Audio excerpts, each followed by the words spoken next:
All right. Welcome, everyone. Welcome.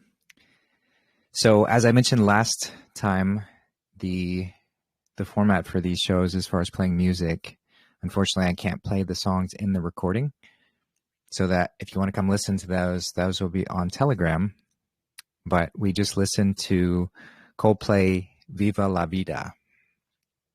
And I love to still do the lyrical breakdown, so let's do that. So if you want to go listen to the song before we do the lyrical breakdown, now would be a great time. You can find it anywhere. So looking at the lyrics, Viva la Vida, live the life. So what is this song about? What's really being spoken about here?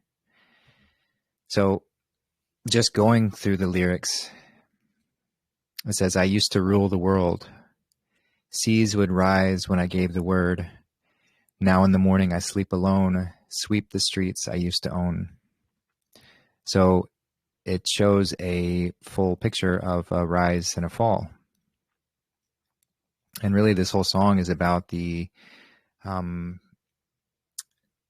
sort of false rise to power, or the discovery of the great and powerful Oz behind the curtain.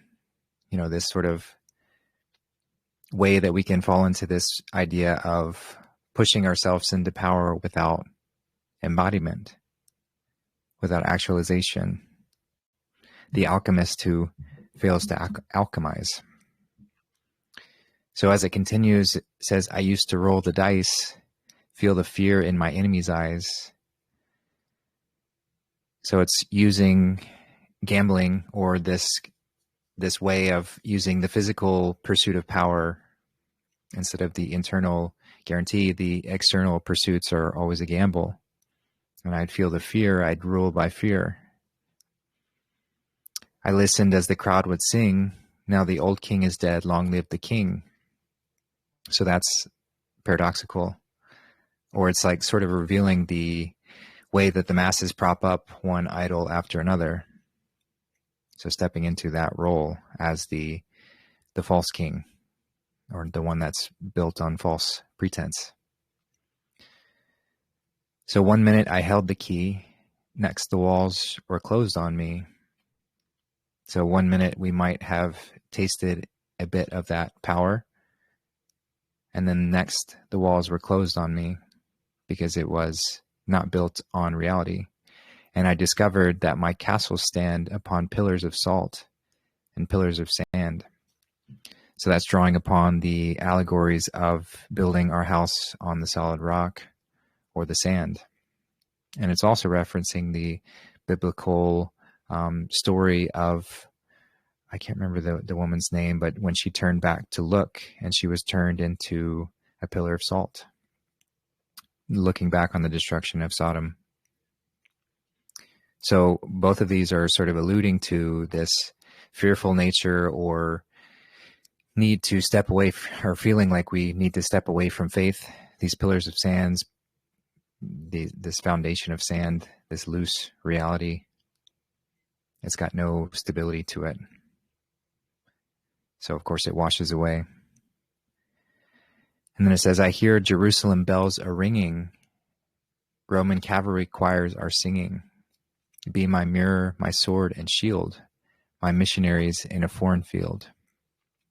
So this is sort of looking to the powers of physical pursuit, perhaps Jerusalem being a image for mainstream religious power, Roman cavalry being the militaristic power. Be my mirror, my sword, my shield. So we're calling upon these entities to act as a sort of pseudo power in this pursuit. For some reason I can't explain, once you'd gone, there was never an honest world, and that was when I ruled the world. So this is really what gives it away. For some reason I can't explain, once you'd gone, so that's the divine. Once the divine was gone, I can never explain, never an honest word, and that was when I ruled the world. So this is that sort of reveal of this seat of falsity that our ego can find when it looks for this pursuit of power in the external. So continuing, it was a wicked and wild wind that blew down the doors to let me in. So this is the divine blowing down the doors to let me in. Shattered windows and the sounds of drums, people couldn't believe what I'd become. So this is the exposure. The emperor has no clothes. The great and powerful Oz is just a man behind the curtain. Our ego has built this whole reality off of smoke and mirrors. It's not real. Revolutionaries wait for my head on a silver plate, just a puppet on a lonely string. Oh, who would ever want to be king? And of course, there's kingdom within, but this is referring to the externalized version of king. Who would ever want to be that? Going through this vicious cycle of propping ourselves up on a pedestal for some pursuit of power, and then for that to fall again. It's a vicious cycle.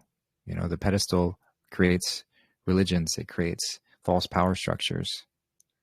Humility is key as we move through this.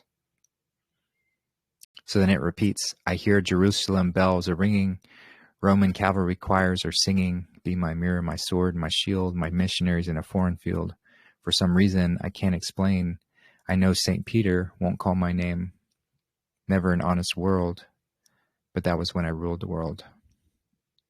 So I know St. Peter won't call my name, as in, depart from me, for I never knew you. Right? This is we can go for all these external pursuits of power, but if we're not internally embodying that, then we won't find the salvation. And that's not that's not damning anyone or ourselves. It's just simply the natural cause and effect of how this creation is set up. It encourages the true realization built foundationally on this awareness that I can't take advantage of anyone else because everyone else is me. So there's no room for that. And then it rings out 5 times these, and it lists in these lyrics, I didn't count them, but it lists them 6 times. So perhaps the 6 embodied chakras repeated 5 times, the 5 representing the crucifixion, the throat chakra representing that crossing point from the fictional, physical to the heavenly, perhaps. So then it repeats here, Jerusalem bells are ringing, Roman cavalry choirs are singing, be my mirror, my sword and shield, my missionaries in a foreign field. For some reason I can't explain, I know St. Peter won't call my name. Never an honest word, but that was when I ruled the world. So yeah, that's that song by Coldplay. Another great song. I love their music, and that song stood out to me today. So yeah, welcome to another quest eye on the quest to illuminate the single eye, the quest I am on, the quest we're all sharing together. And I am certainly not advocating to be in any position to have, here, I'll turn my camera on, to be in any space to know all the answers. What fun would it be if we knew all the answers? But I'm happy to show up humbly and happy to answer any questions that we do come across, to cover any topics that we go into. But I love that there are so many other beautiful souls in this space that have other things to share on the topics as well. So if at any point in time you want to jump in and share, all topics, all things are welcome and open. Yeah, and just to sort of start us off, I do want to sort of go over something very briefly. And it's regarding a situation that's come up, and my former colleagues, Charlie Freak and Colleen, and some of the events unfolding in Mexico. So I've had many people ask me about the recent testimonies coming out. So I'd like to just address this once to clear the air, and then I'd like to move on. This is not something that I want to continue spending time and energy with, but it is something important that I want to speak to. So when I stepped away 2 years ago, I did so very quietly, kindly, respectfully. I didn't make a scene because I genuinely loved and still love them very much. My prayer was that my leaving would be a catalyst. I hoped the silence would act as a mirror, offering a chance for humility and a shift in perspective. I prayed for this nearly daily. I wanted them to heal, not to fall. I wanted their beautiful, truth-centered message to become embodied once again, so it could help others in the ways it has helped me, in ways that I will be eternally grateful for. Unfortunately, though, based on the reports I'm seeing now, it seems the opposite has occurred. The walls didn't come down, they got higher. The ego didn't soften, it solidified. So for those who aren't aware, 3 individuals, Penny and Stuart, who recently went down to Mexico about a year ago, and then Aaron, who I used to live with in Mexico and spent a lot of time with, they've recently come forward with a video testimony detailing significant financial losses. And I'd like to just validate that what they are describing matches the pattern of behavior that I witnessed firsthand. It matches the unfortunate trend as to why I left. Now, I want to give a critical word of caution. When people are deeply hurt and have lost tens of thousands of dollars, understandably, emotions run high. It is easy to speak in absolutes or question everything.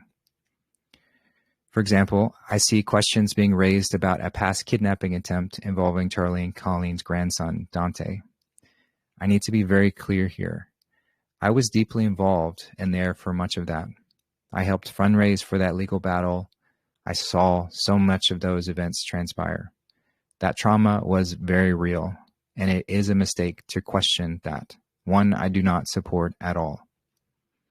However, the fact that that trauma was real does not justify what happened later. Taking funds raised specifically for animal shelters to fund a personal move from Canada to Florida is a separate issue. And then when those animal shelters are fully funded by Penny and Stuart for that contribution to be ignored or erased, that's the core issue. It's not about fake stories. It's about the structural failure of integrity. I unfortunately saw this same blurring of lines years ago. There's no distinction there between the mission and their personal wallet. If you donate for a shelter, you deserve to know it didn't fund a road trip. If you donate to help feed animals, you deserve to know it didn't go to decorative sculptures or extravagant renovations.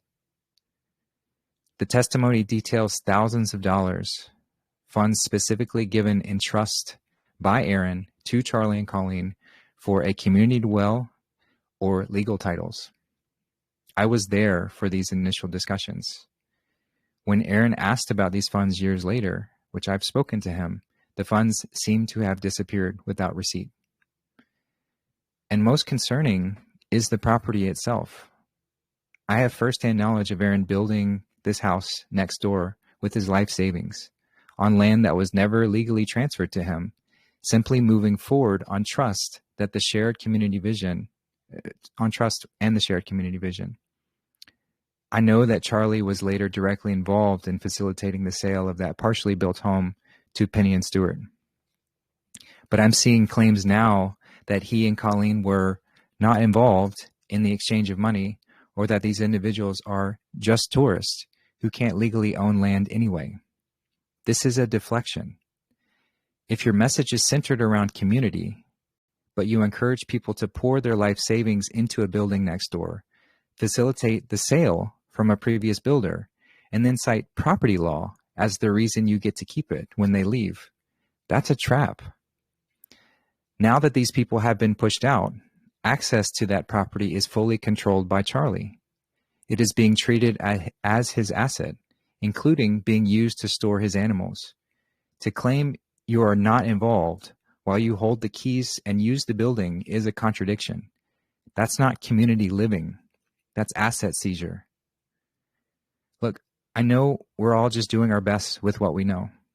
I am by no means expecting perfection from anyone. We all stumble and get messy. But there's a massive difference between an imperfect human who owns their mistakes and a leader who claims they are incapable of making them. When questions are asked that dare suggest Charlie might not be 100% right, they are often deleted and banned online. In person, they are met with rage instead of accountability. I've witnessed these rageful reactions many times. I've seen valid concerns shut down by claims that you can't know God and be an ego, as if he is completely infallible. That's a dangerous shield. It frames any requests for transparency or accountability as a spiritual attack. I know many attempts have been made to resolve these issues before coming to this, and I know, just as in my own experience, that these attempts are met with nothing but a wall. I take no pleasure in saying this. It breaks my heart that it has come to this level of loss for good people. I'm not here to tell you who to follow or where to put your money. My only goal is to ensure your choice is an informed one. Just remember, true integrity welcomes questions. It never attacks you for asking them. So where do I stand? To be clear, I don't stand with drama, name-calling, or the denial of real past traumas or true events by anyone. I stand with the truth. I validate the reality of the financial losses these individuals have suffered. I validate the structural lack of integrity that caused it. And I validate the continued pattern of unwillingness by Charlie and Colleen to take accountability. I still wish them healing. I wish them the humility to turn this around. To some, this might be difficult to hear. But in these situations, I love to refer to a simple, wise question. What is the right thing to do? Not the easy thing, but what is the right thing to do here? Remaining quiet would certainly be easier. So I'm choosing to speak out. I can't stay silent while others pay the price for that lack of integrity. That's where I stand. And to Charlie and Colleen, directly, please, do the right thing here. If you want to keep this house, then make a plan to pay them for it. If you don't want to keep this house, then set up a way for them to have full autonomous access to it, along with any paperwork for the land. It's very simple. Please do the right thing. Please make it right. Now, that's a lot, and I don't really want to continue talking about this. I'm not really interested in back and forth or going, I just needed to say that. So I appreciate everyone for listening, and my door is certainly open for clarity if further questions are had, but I don't really want to speak more about this here. So with that, I know that's a heavy topic to sort of start us off with, but I would love to continue on with the show. And as the show goes, any topics are welcome. So if anyone has any questions or things that they'd like to go into, now would be a great time to bring them forward. Like I said, or like I often say, I do have written questions that I can cover and topics we can get into, but I love to prioritize those who are here live on the show. So if anyone has any questions or topics they'd like to get into, now would be a good time. So I'll just pass it off.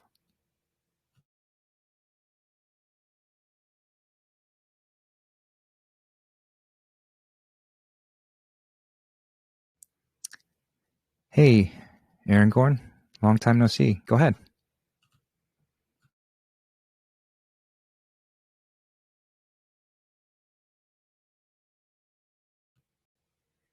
Yeah, we're not hearing you if you're saying anything. You just got to hit that same button again to open up your mic.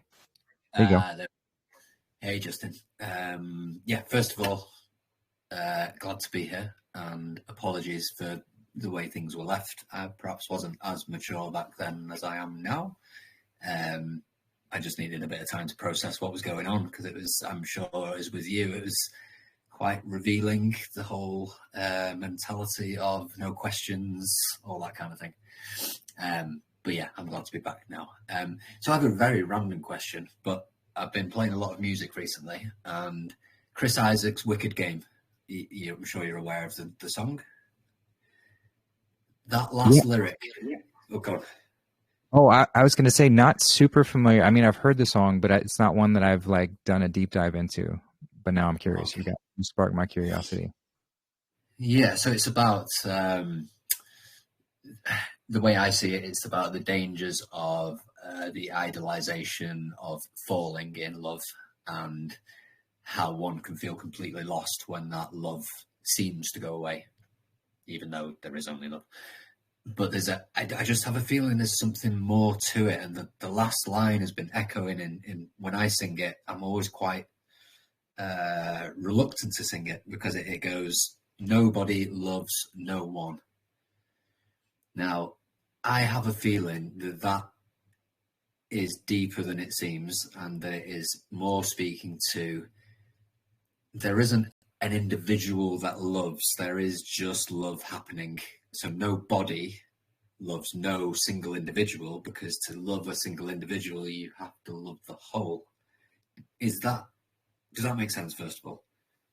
Yeah, it does. And I just pulled up the lyrics, and I think you're spot on as far as like because we can get so carried away with like defining love or putting it in a box, or even making it a noun or a thing, but really it is the underlying energy that permeates all of existence. So and maybe the nobody loves no one is even further realization around like we are nobody, we're not a body, and we're not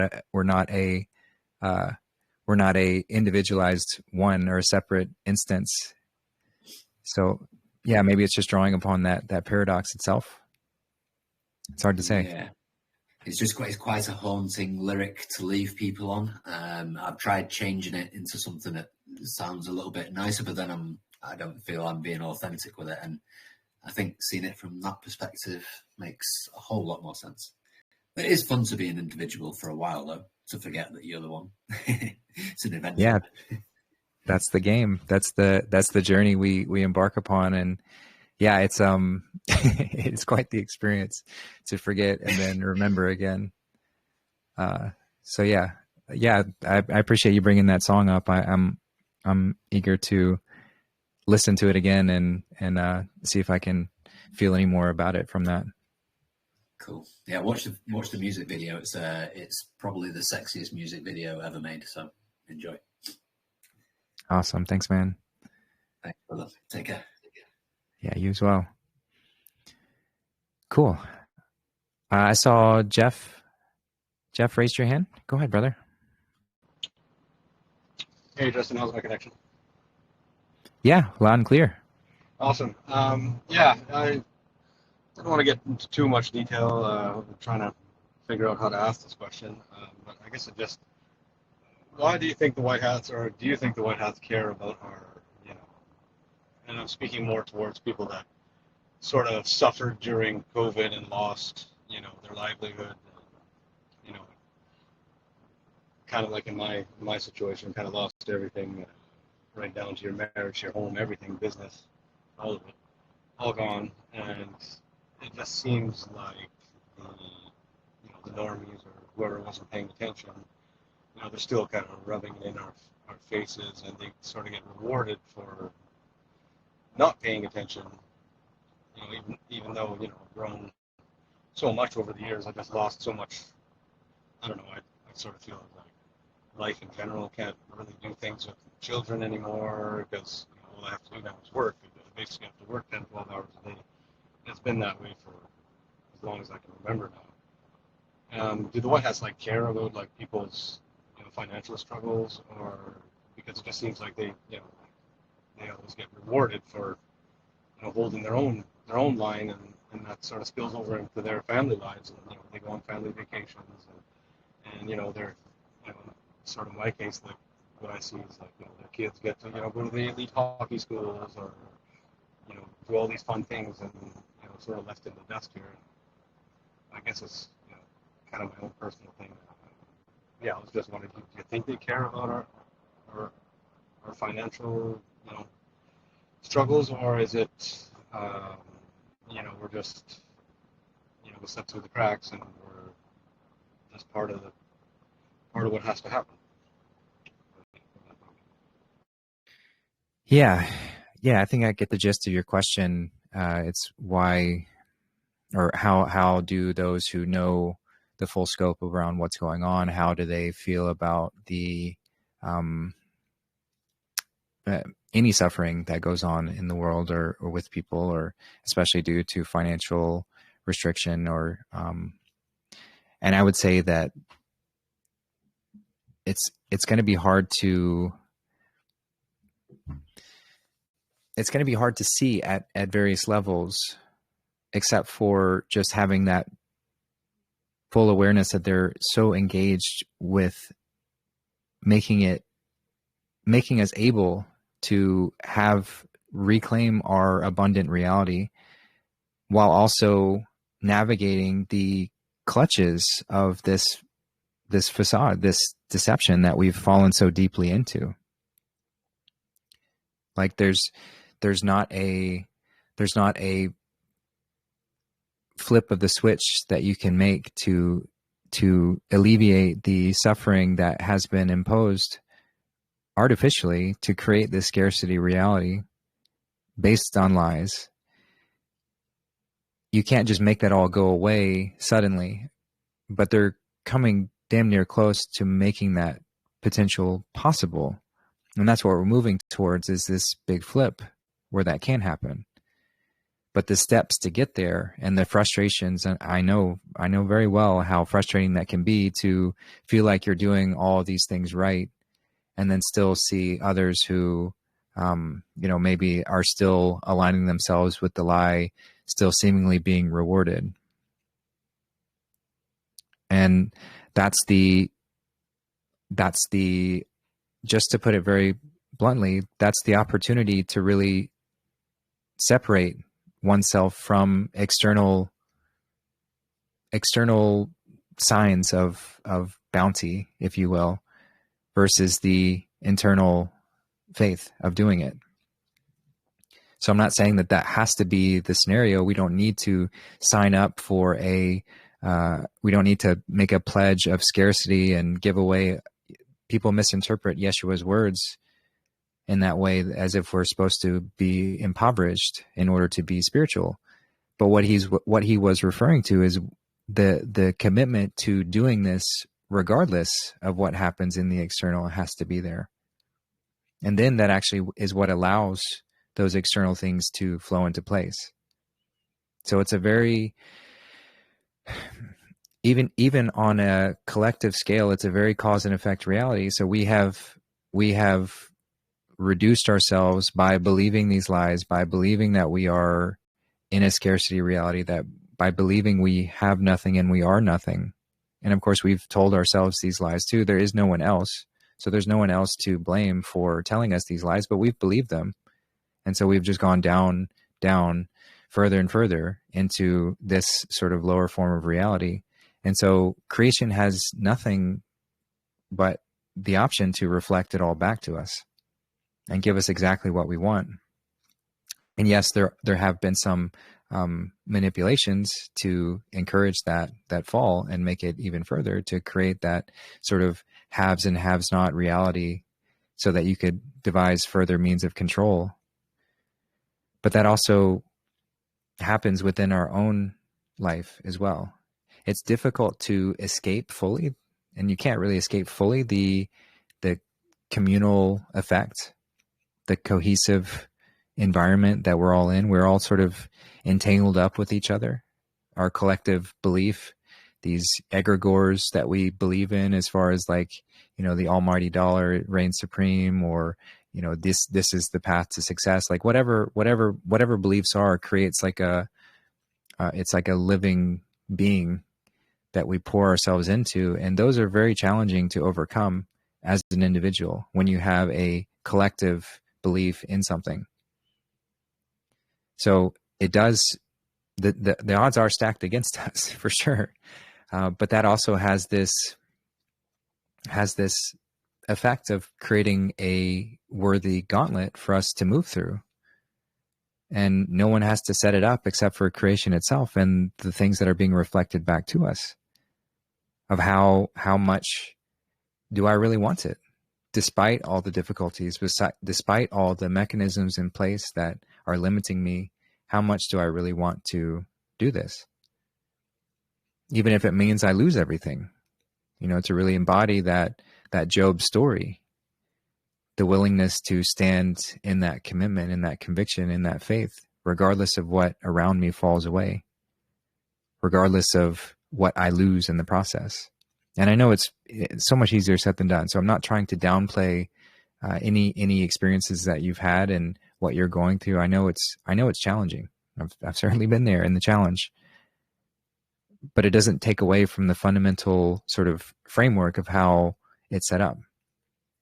And if my focus is only on what I'm losing, then I'm actually encouraging a reflective experience to give me more of those experiences so that I eventually release that desire to look for something external for that validation. It might seem counterintuitive, at least from a lower perspective. But if you take it up to a high perspective, your soul is trying to burst out of your being. Your soul is trying to empower you beyond all forms of belief that you've been keeping yourselves contained in. And so if any layer of you is looking to some external form as that's what I've got to have this. And if I'm playing the games, and again, I'm not downplaying this because I know it can be hard and I get caught up into it too. So I'm speaking to myself as much. But if I get caught up in the comparison games of looking at, look, they have this and I have that, and why don't I have this? It's just going to reflect that back to me until I eventually get to that point of like, okay, I'm releasing all of that, which is much easier said than done. And it's not a one and done process. So all of it is built up for your success, for your soul's evolutionary journey down into the pits to come back. And so that's sort of on an individual scale. And so just to bring it into the perspective around like, why do white hats and those who have wealth, maybe even have done it through divine acts, through good deeds, and have been able to move through it in that way, how do they feel about others not having that? And I'm sure it weighs heavy. I'm sure it's a hard being christically aligned, which can only happen if you are truly compassionate towards all other forms of self, which includes everyone, everything, to not have that guilt come in at times and feeling like what there is, maybe there is more that I could do or give to. But at the same time, if that guilt overrides everyday experiences, and then you open the floodgates to just say, okay, well then I'll just give it all away carelessly, then that becomes a problem as well. That's a self-loathing trap that we can fall into. So like going back to the show we did years ago on the virtues and sins, there was humility paired with self-loathing and pride. Either end of those leads to a fall. Self-loathing, if I find, even if I have a lot, if I'm in a state of self-loathing, feeling guilty, like I should be giving all my wealth and possessions away because I feel bad about having them, that's just going to create a fall, and it's not really going to help anybody. Being prideful and possessive, greed as another sin that comes along with that, then it's very possessive, and there's a fall waiting for me down that avenue. But where's the humble path? It's right there in the middle. It's balanced. So to use the resources that I am being given, trust that I am receiving these for my good nature, for my good works, and work to amplify them. There is that parable from that Jesus spoke about the three servants who were given the coins, and one of them, two of them invested. They were given their coins by the master. Two of them, one invested them and did very well with them. Another invested them and did fairly well with them. And the other one just buried it in the ground out of fear of losing it. And the one who buried it in the ground was the one who received the least. The one who received the most upfront was the most trusted by the master, and he reinvested it and produced so much more. So this is an allegory for what is our internal state, and that's what we're going to receive, which is what allows us to reproduce so much more. But if we're in a state of fear or lack, and all we do is bury it in the ground, and that's at the end of the parable, that's the servant that gets, I don't remember exactly how it ends, but he's the one who's like scolded for that sort of behavior, or that's the lesson, is like, don't be like this guy who just lives in fear and lack and scarcity, and is given the least because he's the least trusted, given what has happened before. But then it's proven of why the servant is the least trusted, because that's what they do with it. So creation reflects to us the same way. So I'm not saying this because it doesn't even just apply to financial wealth. This is a all-encompassing what is given to us, of what is given to us, much is expected. So if we're given a lot, then we're expected to do a lot with. And if we don't, then karma comes back to us, right? So it's hard to share, it's hard to compare to others and their circumstances and what they're doing with them, because honestly, we really don't know. We don't know what sort of, behind the scenes, child protecting services are having money poured into, or how many homes are being funded to adopt children that have been rescued from trafficking instances. We don't know how much money is flowing to these kind of avenues that are not talked about. All we can do is just reflect on the nature of creation and how it works beautifully balanced. It's very just, and it doesn't require any necessarily oversight to make sure that it happens that way. So I hope that helps. I'll pass it back and see if you have any more input on the topic, but it's a great topic to get into, and I appreciate the question. Yeah, no, I knew I'd feel better after listening to you. I'll just keep doing the work and pray for better days. I've definitely been doing the work, so I just keep my head up and hope for the best. Thanks, Justin. Yeah, and as hard as it is, do it without expectation. It sounds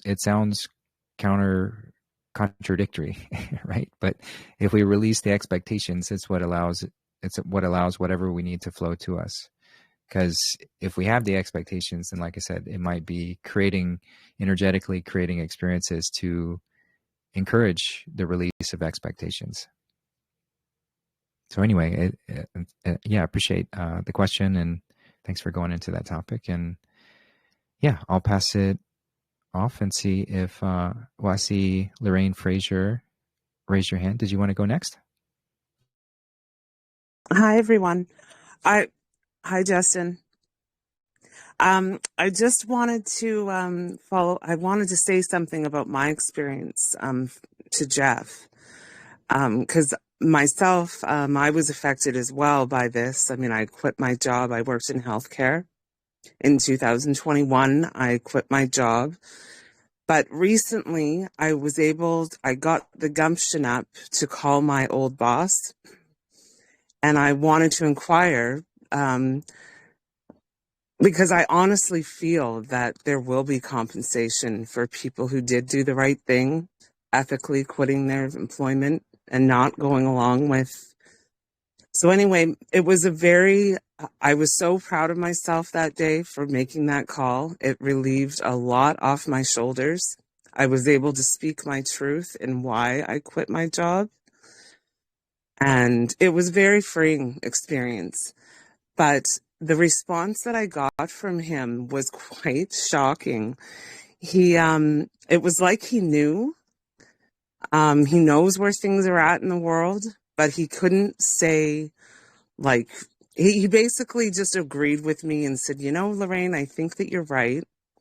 And he asked me if I started any proceedings. And I said, no, I don't feel that's going to be required to start proceedings because I just know that this is, not that money, I know we need to get out of this mindset of money, but currently in the matrix that we're in, unfortunately, it's where we're at still. But I just wanted to reassure Jeff that I really, truly believe that you will be taken care of. And yeah, you did what was right. And yeah, I just wanted to reassure Jeff that I hear what he's saying, and I just feel in my bones that the white hats are going to take care of the people who ethically did things correctly. That's all I wanted to share. Yeah, thanks, Lorraine. Thanks for sharing that. And yeah, I want to I feel like there is a lot of hesitation around speaking about money or any of that. It's not that if we talk about money or have money be anything that comes into our field, it means that we're not spiritual or we're not doing the work or anything like that. Money is just an energy flow. If it becomes our sole focus, that's a different beast. But if it's just a part of, making, I want good people to make lots of money so that they can do more good things. And that's kind of how it's how creation works. It's how the natural creation works. The artificial society tries to make it the opposite. So that artificial is falling. The upside down is falling. But the natural way is good deeds, bountiful rewards, and help goes towards those who are good to help them do more good things. And that's just the way the natural flow works. So yeah, thanks, Lorraine. And whether the white hats are keeping tabs on these things, which I'm sure they are in some capacity, although it's really not even going to matter that much because so many are going to, there's going to be nobody in lack as we move through this. But I'm sure there is. Absolutely. Yeah, I'm sure there's very much a keeping tabs on who stepped out and who spoke out and who courageously did what was necessary, stood in the truth, regardless. If anything, those are the kind of people that I want to advocate for. And so there are going to be others, whether they're deeply embedded white hats in the plan or not, people are going to see that. And we're going to reward and exemplify courage, having this meritocracy where the true merit rises to the surface. So those are going to be the people that I want in my projects. Certainly, whatever projects I'm involved with, I want people who are courageous and steadfast and stand in the truth no matter what. And others, it's okay. I won't hate on them, but it's like, yeah, I just don't really want to work with you. So that alone will make a huge difference. Yeah. Thank you, Justin.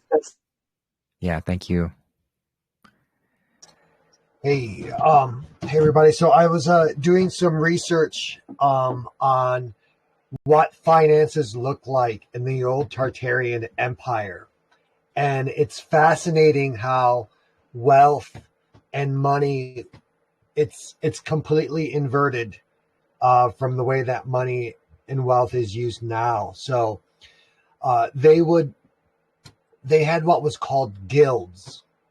Okay, so you might have like a carpentry guild or a metalworking guild or a stonemason guild. And what they had, so there's these tokens, right, that are found, but the tokens are not money per se. because if they were mass produced money, then they would be scuffed, and the details wouldn't be, the quality wouldn't be that high because it's a mass produced sort of thing. But these tokens were of extreme high quality, but they weren't worn, which meant they weren't being mass exchanged from one hand to another and put in a bag with a bunch of other tokens. And so how were they used? So what would happen is that you would have a master artist or artisan, a master carpenter or a master stoneworker, and he would be a member of the guild.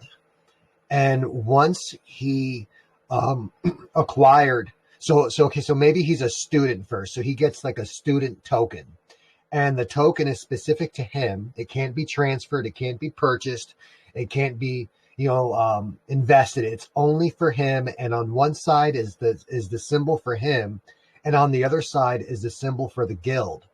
And with that token, he gets access to all the resources of the guild. So he gets an apartment just big enough for him. He gets food, he gets clothing, he gets access to tools, access to libraries. And then as he becomes more useful to the guild, so maybe first he's an apprentice, but then he becomes a journeyman. So then he gets the journeyman token. And that token opens up more resources, better tools, better library resources, better housing. And then eventually he becomes the master. And then he gets a new token. And that token he keeps with him. And then that would open up maybe a house big enough for his family, a wife, children, more medical resources, more food. And under that system, they were able, the old Tartarian Empire was able to build the most beautiful bridges and churches and castles and houses, and everything was just of the highest quality. And when they go back and they look at the historical documents, everything is very finely well documented, but there's no money. There's no money transfer because everyone was working for the love of working and for the love of creating beauty in the world. And if you're in a community and you build a massive library for the community, the thing that you're building is its own payment because you get to use it. But once the bankers came in, then they inverted the system and they said, no, everyone has to be paid with money. And the money has to be deposited in the bank, and the money has to be taxed. And all of these guild resources were outlawed. And they said bartering is tax evasion and guild work is tax evasion. And the quality just went down the toilet. And now these, the Industrial Revolution can't reproduce the quality and the beauty that these guilds made. And eventually it really is inevitable that we're going to go back to that. We're going to go back to guilds and communities. But the difference between these communities and communism is forced upon you. Slavery is forced upon you. But in this, the way that it was is that everyone was voluntarily part of a guild. And the guild provided everything: housing, food, clothing, medical, education, everything you could possibly want. And everyone benefited from this system. So that's the way that it used to be. And that's the way it'll be again. But before we can return to that, we're so far off. And the parasites that are still in the system, they're in the system at not just at the federal level, but they're in the states, they're in the towns, they're in the cities, they're in the counties. And the system itself has to be re-inverted back to the way that it should be. And we're a long way off, but we've come a long way even from just 4 or 5 years ago. So what? So now they're talking about taking fluoride out of the water. They're talking about reversing the food pyramid. They're talking about Now there's starting to be whispers about energy that being transformed. So we're making massive progress, and we're all going to be so wealthy that even the idea of individual compensation, I mean, if we're all virtually infinitely wealthy and the quality of everyone's life has just been raised, you know, thousands of times more than it is now, even just to ask the question, well, but did I get a certain amount of silver for the certain amount of suffering? It won't even make sense to ask, because it's going to be like being in heaven. That's the way that it used to be, and it's inevitable. Nothing can stop this transformation from living a life of poverty to living one of prosperity. It's going to happen. We're now collapsing down to a single timeline where this is just what's going to happen. Yeah, beautifully said. And it's so true. Like I see that vision so clearly, probably remembering it and also peering into the future, which, you know, one and the same in some ways. The moving back to where you do something for somebody, or you make something for somebody, and you want to have some form of transaction.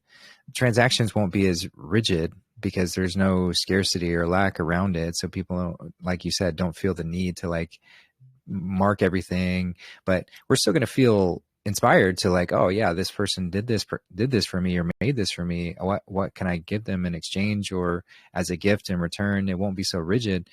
But when people offer money, as we sort of step away from it, and like you said, when everyone has so much of it, people are just going to be like, ugh, money? That's so boring. Like, what am I going to do with that? I already have more than I could possibly ever use. Like, what else can you do? Like, what else can you create? What sort of artistic projects have you been working on? Like, what can you teach me? What story can you share? What song can you share? All of these things will be so much more valuable. And so it's not going to be like an enforced or mandated stepping away from money. It'll just be a natural movement through that, to where we just grow tired of using it because it's not necessary.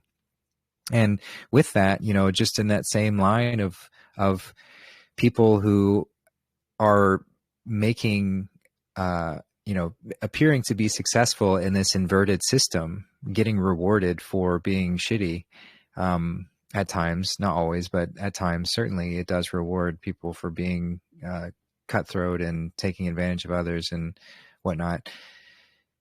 So in a Christ-centered system, your reputation is everything, but a Christ-centered reputation. So if you are not a Christly being, then it's going to be very obvious, and people aren't really going to work with you. They aren't going to want to, you know, it's like if you're a liar, if you're not very honest about things, or just kind of like don't work well with people, then that reputation is going to walk with you. And the stories of how we operated in the old days, you know, this time period, the Great Inversion, those reputations will carry with us as well. So even if it's not like necessarily monetarily compensated, because there won't be really a need for that since we'll have so much, but that reputation will follow us. So, you know, which is not like, it is important to remember, not to solely focus on as if I need to do everything for my reputation. Don't create a false idol to worship just on the reputation itself, but let your good works move through you. You know, let your actions speak for your being. And yeah, just like Christ said, you shall know them by their fruits. So we'll know the good trees, and the ones producing bad fruits, they will be cut down. Not out of necessarily will by society forcefully cut down, but it's just that there's only two paths. There's life and there's death. And if someone is rooted in self-centered, egotistical, satanic mindset, then they'll produce bad fruit, and that tree will not last. Just a simple cause and effect reality that we live in. And once we remove the artificial mechanisms that prevent that from being seen or felt as quickly or as noticeably, then that will just be very, very obvious from the get-go. So yeah, great topic. Thanks, Darth, for bringing all that up. And yeah, I'll just pass it over. Oh, go ahead, Lila. Yeah, I wanted to speak on this for a sec. Also, just the beauty of people moving out of the survival and the trauma and damage that has been done to them for generations, as the wealth has been controlled and the people have been seen as slaves, really, peasants to do the bidding of the cabal. It's, in a way, it's almost hard to even imagine because we just have not even lived that. But everybody is going to be so different. So they will be judged by their fruits, and also the fruit will be so different because the tree will have healed and gotten what was, its own sovereign right and what it was meant to, so that it didn't move into those places of participating in narcissism and lack, So I think that it's going to be something that will slowly evolve, I guess, evolve from the devolution, right? Evolve in the other direction towards life. And I try to keep a hold of that truth when I feel as if the cabal and these other energies are affecting me either in a general way or a really personal way. And Jeff, when you were speaking, it just reminded me of, going through something similar, having my whole practice that I'd built for many, many years just be gone really in such a short amount of time because I was unwilling to be vaccinated, and all of that was going on. And I know many of us have lived this in some way or another in this group and these groups, these truther groups. But what I have and what that has given me, that state of loss, what that actually turned into was so much greater than what I was living in that moment. And so God is good. My mind and my heart couldn't have wrapped around that being a good thing. But what it's created in my life, the avenues that were opened and the things I've explored and the places I've been, yes, it's been challenging, but it was movement. And it was movement away from things that I truthfully wasn't aligned with. I already knew that I questioned vaccines, but I just wouldn't really talk about that with those clients and this, that, and the other. So, I try to keep that in mind when I'm, feeling frustrated and low. And I'm just here to be a reminder as your sister that who knows what's ahead of you by all of this breaking down. And it may seem like a real loss, and certainly one must feel the loss and be honest and not spiritually bypass and just say, okay, it's all good, right? Definitely, I support you in feeling whatever it is that you're feeling around it. And also, as somebody who's come out the other side, it is amazing. And who knows, I just only know that whatever is coming is going to be greater than that. Thank you. Absolutely. Yeah, well said, Lila. It's true. It's so hard to see when we're in it. But I think we can all draw upon examples of times where it's yeah, that was really shitty as I was going through it, but wow, am I so glad that it happened, because X, Y, and Z wouldn't have ever happened if that had not have happened. So it's always hard to, it's hard to remember that when we're in it, but that's the grand way the story unfolds. It's necessary to have those falls or those lower portions of the storyline, so it can set up the trajectory. It can set up that potential energy to spring higher to fly higher than we've ever flown before. So yeah, great reminder, Lila. Thank you. Yeah, I will pass it back and see if anybody else wants to jump in either on any of these topics or take us any direction you like. Feel free. One last thing, if I can add about the world's financial situation. So the Israelites were enslaved in Egypt. And that's a similar situation to what the world was in, enslaved to corporatism and all kinds of money. But before the Israelites could enter into the promised land, they had to wander through the desert for 40 years. And that is put in the Bible for very specific occult and metaphysical reasons. That's just part of the growth process. Before you can leave the illusion of the Demiurge and enter into the vision of the monad, before you can leave the control of the devil and enter into the control of the Christ, there's a transition period. And all kinds of different occult writings, it's always there.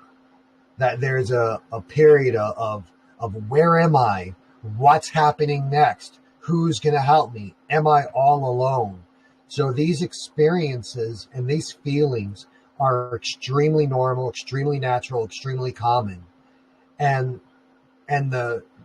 our job during the transition is to not let go of our faith. We are going to enter into the promised land, and then we'll never be going back to Egypt again, to that slavery. But no matter how bad things look as we're wandering through the desert, and no matter how many times the devil tempts us the way that he tempted Christ for the 40 days that he was in the wilderness before he started his ministry, we want to keep turning our back on the devil and keep our eyes on the kingdom of showing love to our neighbor, showing love to our family, holding true to what is good. And eventually we are going to enter into the promised land. And one day we'll cross the Jordan River, we'll be there. And then, the transformation will manifest into the physical construct. It's going to happen. But that period of 40 times, it's just the way that it is.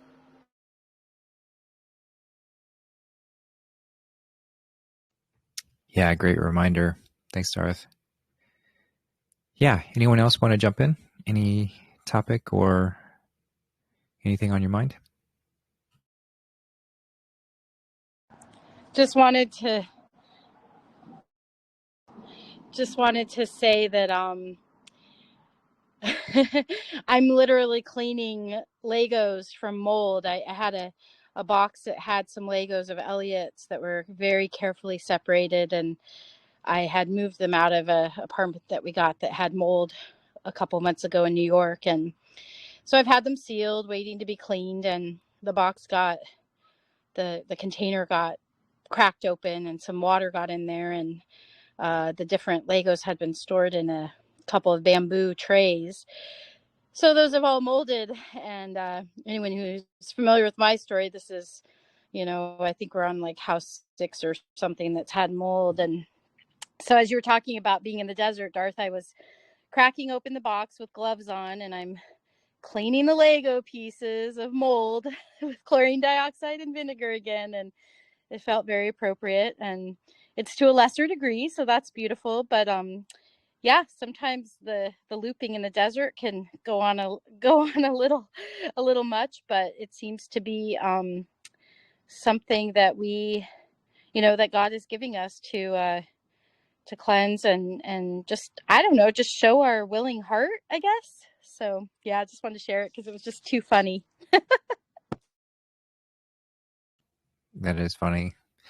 Yeah, it's always exactly what we need for exactly as long as we need it to happen, which is not always easy to wrap around when we're in it. But keeping that perspective fresh makes those moments a little bit easier to go through, and then it just becomes an excitement for, okay, what is this okay, I've seen this theme before. It's coming back around again. What am I getting from it this time? Or what's a deeper layer of myself that I get to discover through it? And it's not that we can always find the answers every single time, but every time we do, we're one step closer and to discovering more. And that's just the way it works. It's just a fun reflection that's not always fun to go through, but ultimately it is very fun. And that's why we're here, to have fun in the discovery, to not take it so seriously, and, just have fun and dance, to get to that spaces where we can dance and play and create. Even if we've spent a long 40 days in the desert or 12,500 years in darkness, evil's reign, 2,000 years, however long it's been, even when that happens, it's still for fun, still to come out of that and be like, oh man, okay, that kind of sucks, but I'm glad to have the contrast. And here we go again. Let's see how high we can fly this time. So yeah, thanks for that. And yeah, I'll pass it back over and see if anybody else wants to jump in.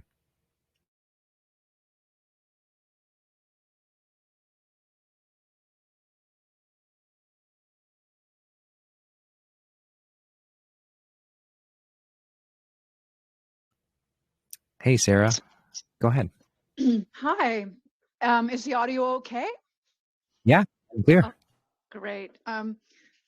Yeah, I just wanted to say that what is being spoken of here around what Darth was saying around the time of the guilds, I feel like I do have that memory in my bones, and it's like the way I know to live, although it's very difficult and challenging to live that when what's around you is not happening that way. And anyway, I'll just say that everything that was being spoken there, like it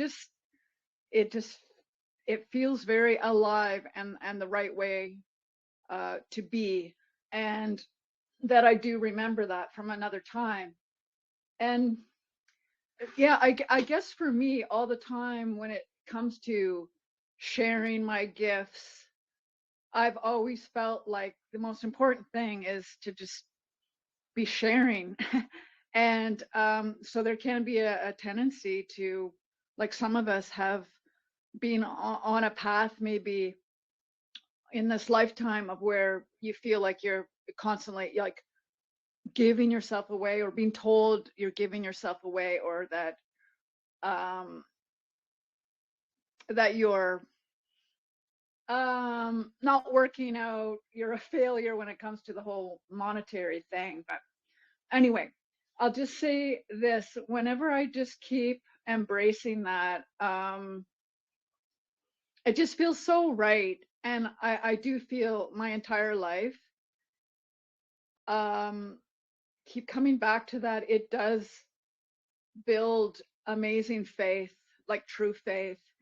And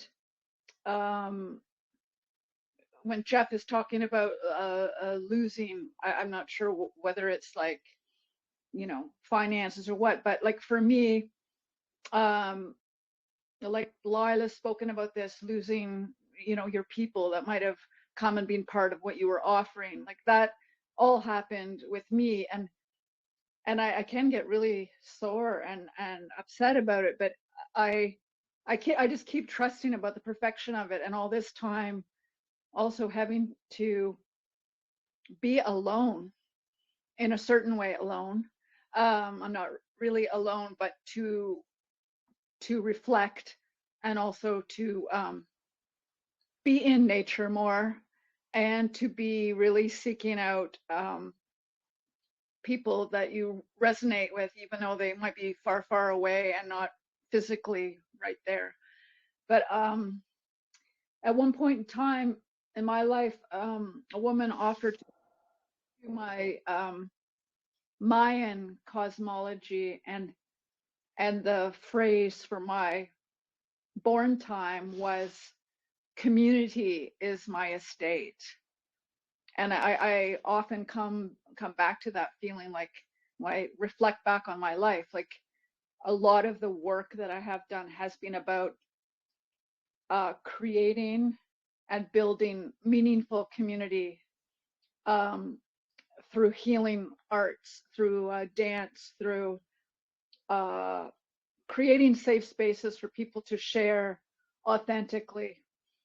And you know, it is really, really, really rich. It's so, so, so rich. And yeah, I'm a question that came for me when Jeff was speaking was, you know, sometimes is it that we're choosing to look through someone who's close to us, through their eyes, how they are looking at us and our lives, our life.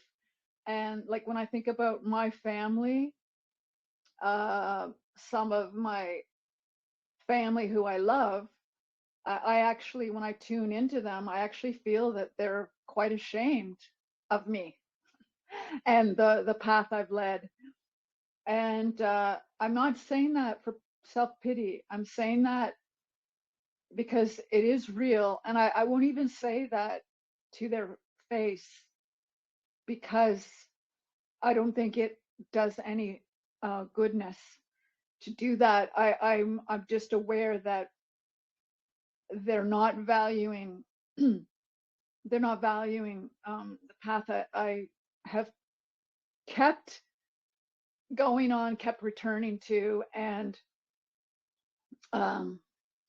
yeah, we just need to be careful to maybe step away sometimes and ask ourselves, am I looking at myself through someone's eyes here that it is another man or woman who I'm looking to receive some sort of validation from for some reason? Anyway, it was just a question that came up there when Jeff was speaking. And I also just want to say thank you, Justin, for addressing with such clarity and purity at the beginning of the show. I just honor how well and beautifully you have spoken. And I'll pass it back. Thanks, Sarah. Appreciate the kind words. And yeah, just as you were speaking about the being able to tap into how others might perceive us. And of course, we all have these abilities to kind of sense what others think, whether that's through what we're observing, how they're speaking, or more etherically, you know, tapping into what they might be thinking. And through that process, because we're all, it seems to be a pattern. It certainly has been with me, and I know it's been reflected with many, many others. I'd say if you're listening to this, it's likely happened to you to some degree or another. Of this, again, this like gauntlet that it sets up, this really hot forge refining process that's very intense to go through, and it's very challenging because, of course, it would be very easy to just give in to the whims of what others think about me, go with, reduce that pressure that I feel upon myself by these collective beliefs of my family or my friends of old who believe that life should look a certain way and success should look a certain way. So I've got all of this pressure against my individuation, my realization. And so for those who are less courageous and more faint of heart, they're not going to make it through that. And so it naturally selects whom is ready for that, who's ready to step away from the public perception and to be that seemingly standalone lighthouse, standing out all by itself, with no protection, nothing to hide behind, nothing else. And it's through those beings that the divine is able to flow through in the brightest way. So it's just an amazing process. And while the system will continue calibrating more towards where public perception will encourage individuation and stepping out and truth and self-expression and not having so many conditioned ideas around what it looks like to grow and be. But there still will always be that leading edge of pioneer souls who are like, yeah, okay, we've done this, and this is where we've shifted towards a more abundant reality. Heaven on earth is beautiful, it's great, but what about those who, I don't, it's like hard to imagine what that might look like, though, but something to the effect of like, okay, these are the ones who are like going to physically fly or be able to teleport with their mind, or, you know, these kind of things that are seem so far-fetched and whatnot now. Those would be the ones that will look like we do now. They'll look like fucking crazy people, you know, just to put it in a sort of comical sense. They'll look like fucking nuts who are off on their own saying, no, I don't want to distract myself with whatever the other things are. The collective egregores, the beliefs that people pour themselves into, because even if the masses shift in a much more harmonious and light and expressive way, there still will be more. And so the process will still be very refining for those who are courageous enough to step away from the collective belief and be willing to step out on their own and say, yeah, but we can keep going. Let's keep going. Let's keep going this direction. And so that's just a fun idea to imagine. And if we stay committed to this, then we'll be on that leading edge. But there's always, you know, a time where we might fall into a sort of complacent way, and maybe a certain level of awareness will be nice to just rest in. And then some souls will feel that fire and that urge to really step out on their own, and that will just continue flowing. So anyway, just some more thoughts to ponder. But yeah, thanks for bringing that up, and yeah, appreciate you, Sarah. So I'll just pass it back and see if anybody else wants to step in. I saw Kingdom Kindness. It might have been a mistake because I saw you revert it, but I just want to make sure if you did want to speak, you're more than welcome to. If not, no worries at all. And if anyone else wants to, they're welcome to jump in.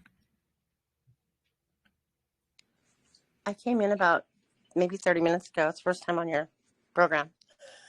But I just wanted to say that I grew up with a Pentecostal dad and a Jehovah's Witness mother that had me when they were 15 and 17, and 3 brothers right after that. The baby got leukemia. So things were tough growing up. But I just want to mention God, because let me back up. Knowing that he's been in my life, I never really gave him, you know, you get into a problem, yeah, you pray. And then I think just before my mom was dying, I'm going to stop. I'm sorry. Oh, well, I appreciate you jumping in, and please feel free if you'd like to, but yeah, no pressure at all. I know it's, I know it can be a lot to speak, especially in a setting like this, but just know you're always welcome here, and I appreciate you for adding your beautiful frequency to the space. And yeah, God is so good.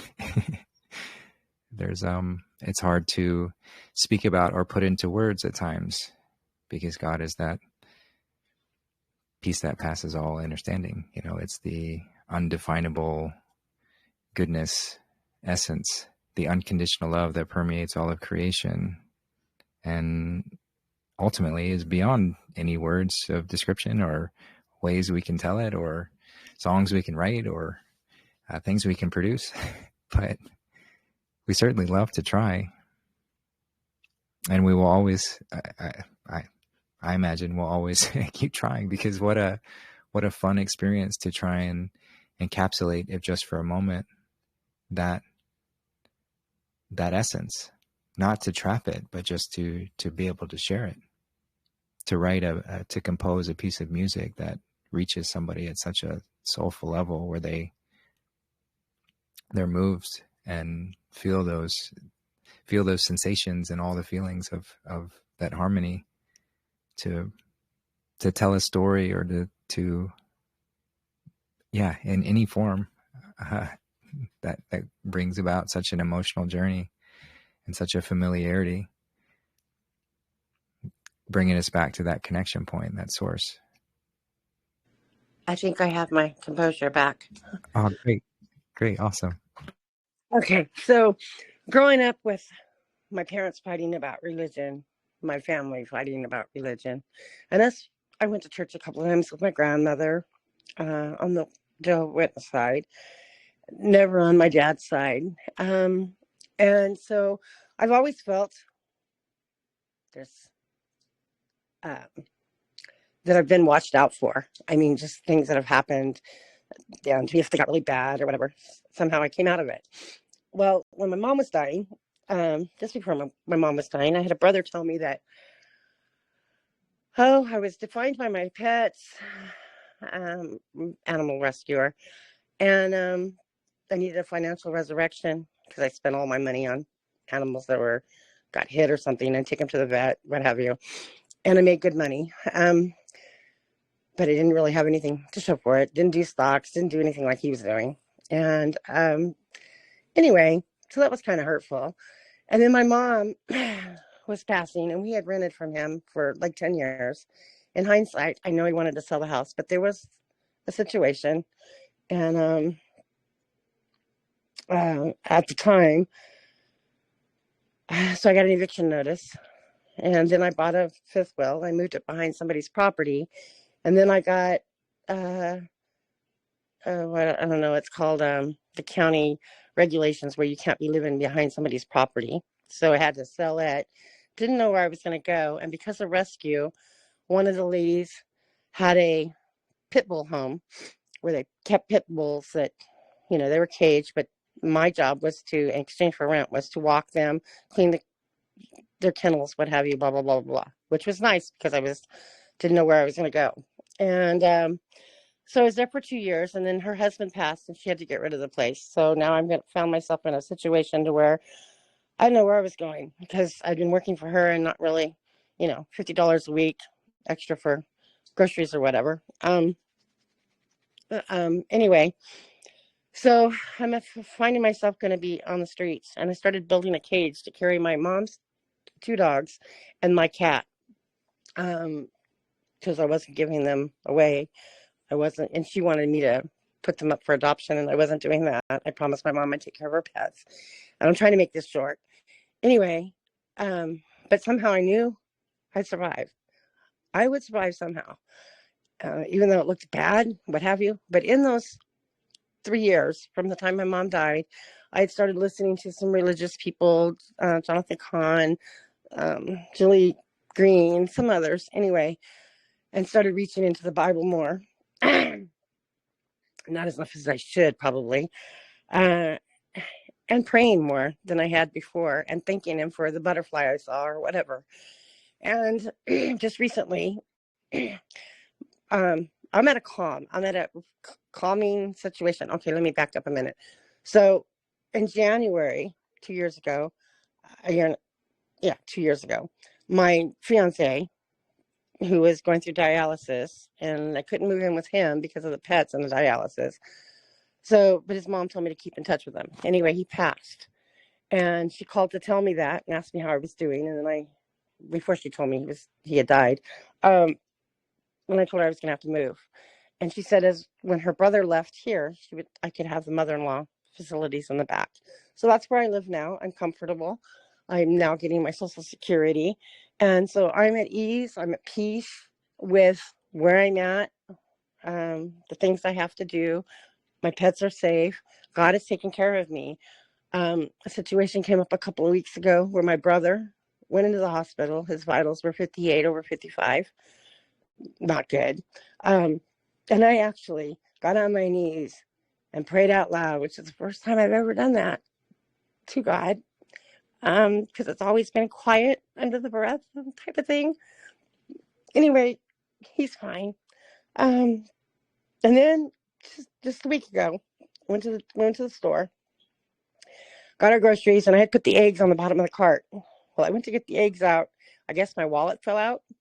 And we're driving, and she says, I want to stop at this place before we go home. And I go, oh, my wallet's gone. So she's like, oh, it's gone. We can't go back there. It's gone. And I said, no. And I said a prayer. And I said, we have to go look. So we went back, and she parks way in the back so her car doesn't get scratched. You know, there's no other cars around. And as we drive up, there's nothing there. And she stays there and tells me to go into customer service and ask if something's been turned in, just since we already came back. I'm like, okay. So I did that. And of course, they told me they hadn't gotten anything. And I left my number in case they did turn it in. And as I'm walking out, somebody had pulled up next to her, and she's standing there talking to a lady. And she sees me, and she motions for me to come that way because I was backtracking. And not that I needed the money. You know, it's the license and the Social Security and stuff that you can't go and get readily, right? Anyway, so as I come up to her, she says, Barbara, here's your wallet. I said, where'd you find it? She's a young man, a Latino man. He's right here. And we looked around. This guy is not anywhere. I just believe he was an angel. I don't know. But the woman who had drove up had asked, "What are you looking for something?" And Debbie said yes. And my friend lost her wallet. And she says, can we pray? I don't know about you, but maybe you guys have this happen to you. But I've never had anyone just out of the blue come up and say, can we pray?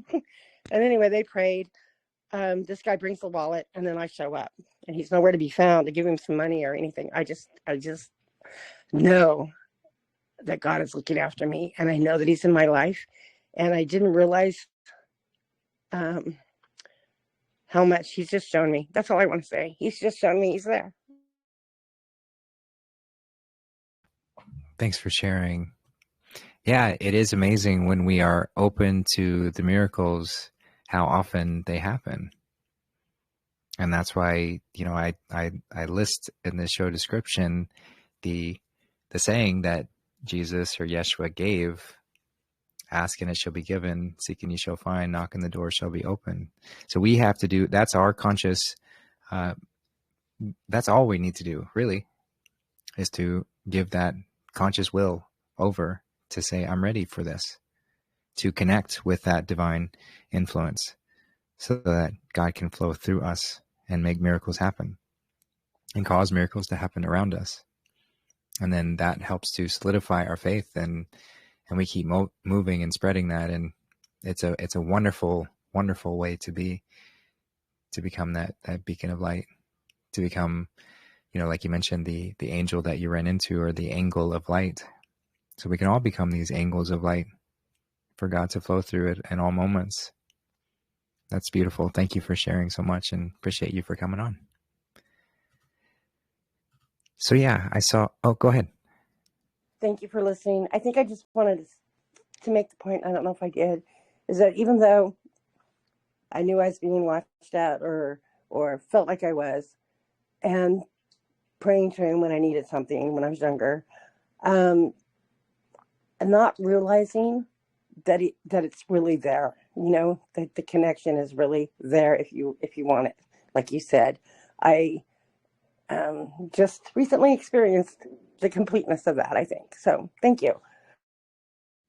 You're welcome. Yeah, society loves to condition us otherwise, because how can you create a population that's easy to enslave when you accept by disconnecting from our source, you know, from the one, from God. So that's how they do it. Everything is designed to disconnect us. And when we reclaim that connection, then nothing can stop us. So thanks again for sharing. And yeah, I saw, so we'll go with Tracy and then Susan. So go ahead, Tracy. Well, hello, everyone. Hey, Justin, thank you for the topic that you had to address. I absolutely agree with Sarah in her description of how you spoke, and it absolutely, for myself and all of our discussions here, as we have shared now for years, is again just your consistent template, if you will, of communication that you've not just an act of, okay, I'm going to act respectful here, I'm going to act very carefully with my words, whatnot. It just really is something you embody, and we all have witnessed it repeatedly, but with something that is a really difficult situation, and but being able to be forthright and truthful, and standing, not necessarily just standing your ground, but still the courage and being able to speak on an experience that involving multiple communities, if you will, kind of in this your specific experience here. All of that was, I don't want to be speaking anything personally, of course. I was not personally involved in what you were, but being part of the community while it was playing,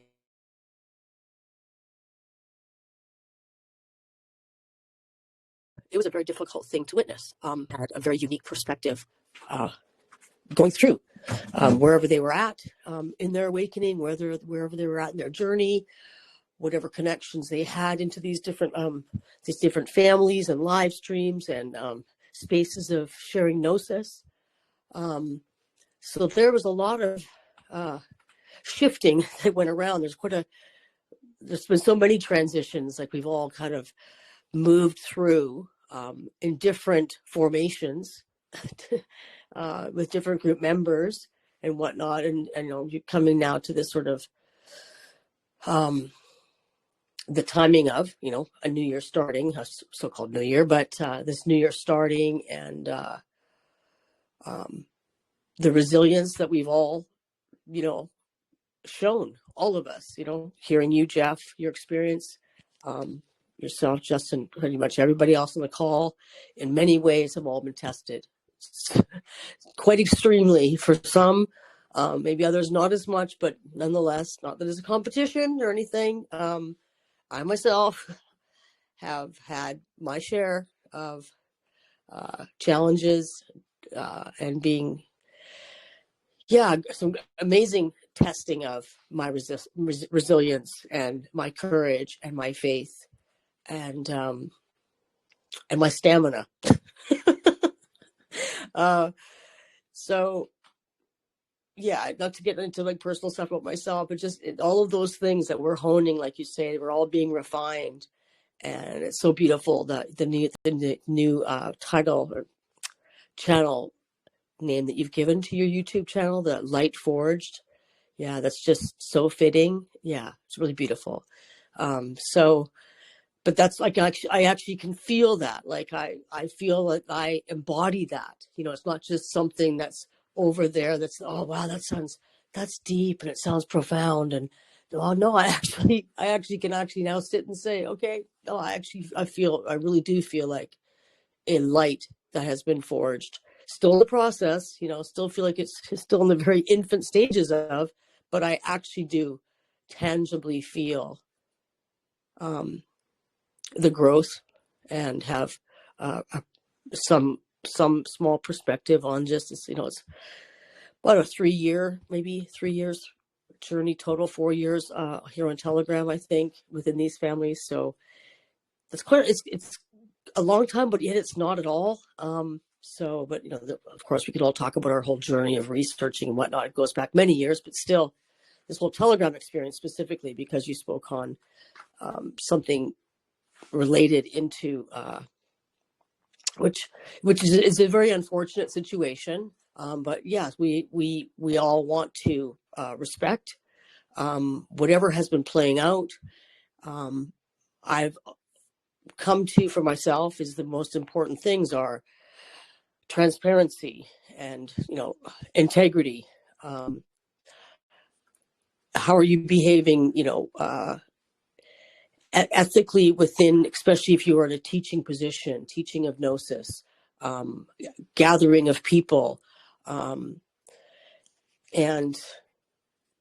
being able to maintain that level of integrity, which would be quite a standard. It's quite a very high standard to be able to maintain. So not to put a finger on pointing at anybody to say, in judgment about this experience necessarily, but only from my own point of view, was very, very, very difficult to go through. But also I can see now with perspective how crucial it was. But at the time was hard. There was, not heartbreaking, but yeah, my heart was hurt. It was very disappointing. It was the upheaval between different groups and whatnot, and the families that were being built and relationships being strengthened in different ways, all these different live chats that we all get to experience, which is a completely different, for myself, experience. Hearing things after the fact is beautiful as well. We all can't just be here at specific times, but the magic that happens within these lives is something that I will cherish forever. That is something that will stay with me and just expands. And that with the Charlie Freak family was one of the most beautiful experiences as well, part of my journey. With there's so many parts to it, Charlie and Colleen, absolutely love them dearly, wish them nothing but the best, and hope the situation can be sorted in a way with honesty and with integrity, for all parties. So that's my hope for that. And just want to say that whenever anyone is dealing with that situation, if anybody was involved and whatnot, I'm hoping that you can get the clarity that you need and these issues can be worked out fully. So that said that. So anyways, I just appreciate so much being able to have the perspective now to see that I can get I can see myself being very attached emotionally, as that's the nature of myself, my human design, that's just part of who I am. But yet having to really learn how, learning how to communicate here in this public forum, I'm still I'm nervous now. I have to been trying to sometimes it flows easier than others, but still get quite nervous. It's been many years now, but I'd never spoken before.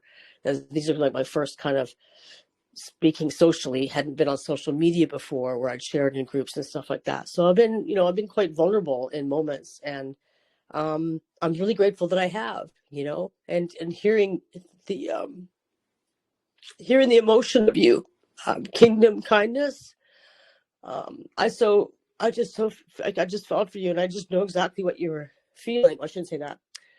I feel something similar when I speak about God and the way that I know He has just loved me and protected me and has been there. Like, I can only I've known it now. I know it now in the moment, and I have for some time. But when I was younger and going through this before Telegram kind of world, being able to know that and actually connect with that, when I speak about it, it's pretty much impossible to not get emotional, So I felt that when you were speaking that way, and I just was so hoping that you would come back on and finish the rest of what you're saying. So I'm so grateful you did. It was really beautiful. Thank you for sharing that. And I think being able to share these things in a way and showing a little bit of emotion is okay. It's completely okay. We don't always have to be completely in control, but it's helpful to be able to get it out and people can comprehend and hear you, But I just knowing those, I'm sort of losing my train of thought a bit, just getting a bit emotional. I'm sitting here in the candlelight in my kitchen. It's about, it's just after 6 a.m. here on my Friday morning. So just always, it's just always the kind of those sort of whatever you call those hours in the middle of the night between 3 and 6 a.m. is when I'm usually on these lives. So it feels, it just always has added a bit more of an element of, to me, this, I don't even know what the word is really. Like it's just so special. It's just so special that I've been able to have this sort of separation, and every separation that I've had in my personal life here, going through a divorce. Of course, I left my social life. I was going through a lot of difficult stuff. I got very sick. I was housebound for a good 6 years straight, as I was learning through Q and everything. And then finally was able to get back out into a public life, which has only been about, I think this is my 4th summer of having a public life, but now living as a single person and living a little more isolated, moving to an area that is like hours away from where I had lived for about 20 years. So it's completely establishing a new existence, so absolutely the wandering in the desert, I absolutely feel like that. Like I shared last week, how I was going up or before sunrise, sort of still in the darkness, wanting to walk up in these paths. I just wanted to be out there completely alone. And I didn't realize I had to be a little more safe, because there's some things that happen with wild pigs, and there's some crazy guard dogs and stuff like that. But other than that, there's been moments here. I just wish I could convey it in words, but I can't. I can't do justice, but just being able to be there. There's no houses around me. I've moved up to an area that's away from the house line and getting up into a forest, if you will, more like a jungle, because it's more tropical. But anyways, it's just so quiet. I get to hear the first bird song start, and I don't think it gets any more quiet and peaceful. And so the other day I was re-listening to your live, Justin, about the monad, and how Izzy was talking about that. She was so excited about that. She was having synchronicities about that. And I always love to hear about other people's synchronicities happening. And I love sharing mine. So after I was listening to that the other day, and I went to go out on my walk in the afternoon, and I walked up to this one specific tree. There's beautiful old growth trees here. It's just incredible.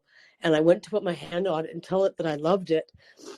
And the numbers, it said PS, and then it had a T and a 23 and a 62. So PS, Tracy, I am God. I was just like, right, the number 23, I am. 26 is dog, but God reversed, right? So I was just like touching this tree, and it was right after I'm just learning about this concept of the monad. So I was like, oh, that is so cool. So I was like holding the tree for a sec, stand there leaning on it and talking to it. And I look at the sign, and I'm thinking about the numbers. I'm like, oh my God. So anyway, that's my little synchronicity share. And just know that it's hard to even express how it feels to just be surrounded by God all the time. It's not something that we could just have to access, like you said, kingdom kindness, when you're just always in need. There's something desperate, and you're coming back to the connection just in that moment. But he can and does still answer, even though you haven't been, or we haven't been having that close connection consistently, or as consistently as we know it's there. So anyways, that was a bit long, but thank you for listening, and I love you so much. And yeah, thanks. Yeah, thanks for sharing, Tracy. Appreciate you, and thanks for the kindness. And yeah, it is miraculous, to, like I said, it's things that we cannot really put into words, but we certainly love to try. So thanks for speaking and for your share. So yeah, I saw Susan Beckner. You had raised your hand. Did you want to go?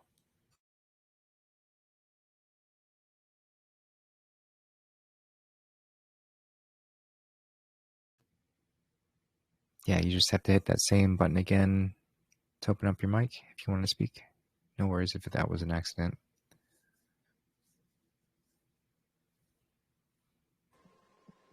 Oh, there you go. Yeah, you opened it for a second and then it closed again. There you go. Okay. All right. Like I say, it was a mistake, or maybe it was not a mistake. Anyway, I can't wait for what is coming. And I just know it is, and everyone is going to be so much better. We already are, but thank you for all you do. And that's all I have to say. Thank you. Well, I'm so glad for the accident and so glad we got to hear from you. I really appreciate you speaking up and so glad that you're here. So thanks for that.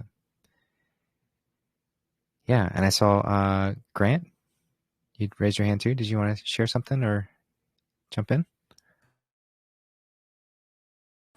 Oh, sorry there, Justin. Must have tapped it by accident getting out of the vehicle. But yeah, just listening, enjoying. That's about it. Not really much to share today, but y'all go ahead and have fun. All right. Thanks, Grant. Yeah, good to hear from you and glad you're here. Cool. Well, I will pass it over and see if anyone else wants to jump in with a question or topic, anything that's on your mind or on your heart. And yeah, feel free.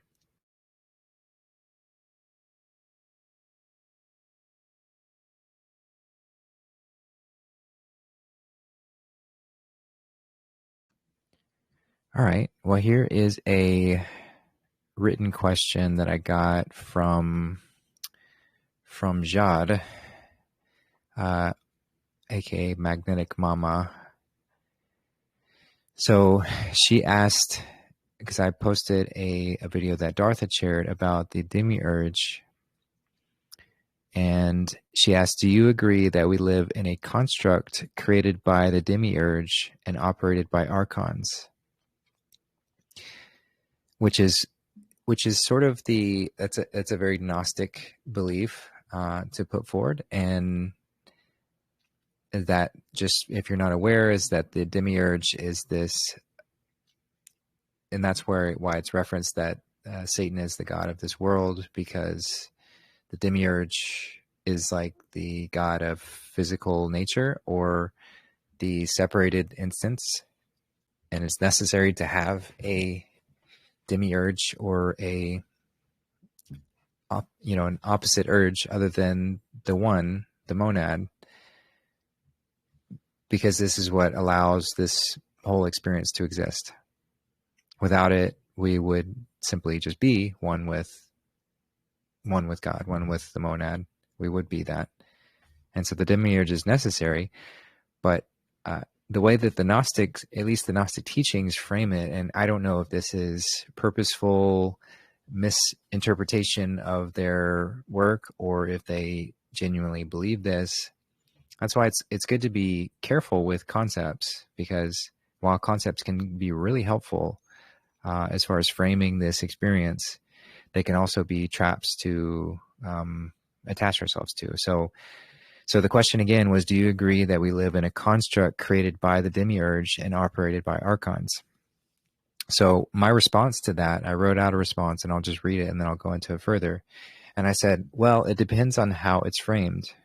Do I believe the Demiurge and archons are external entities? No, they're just other parts of us.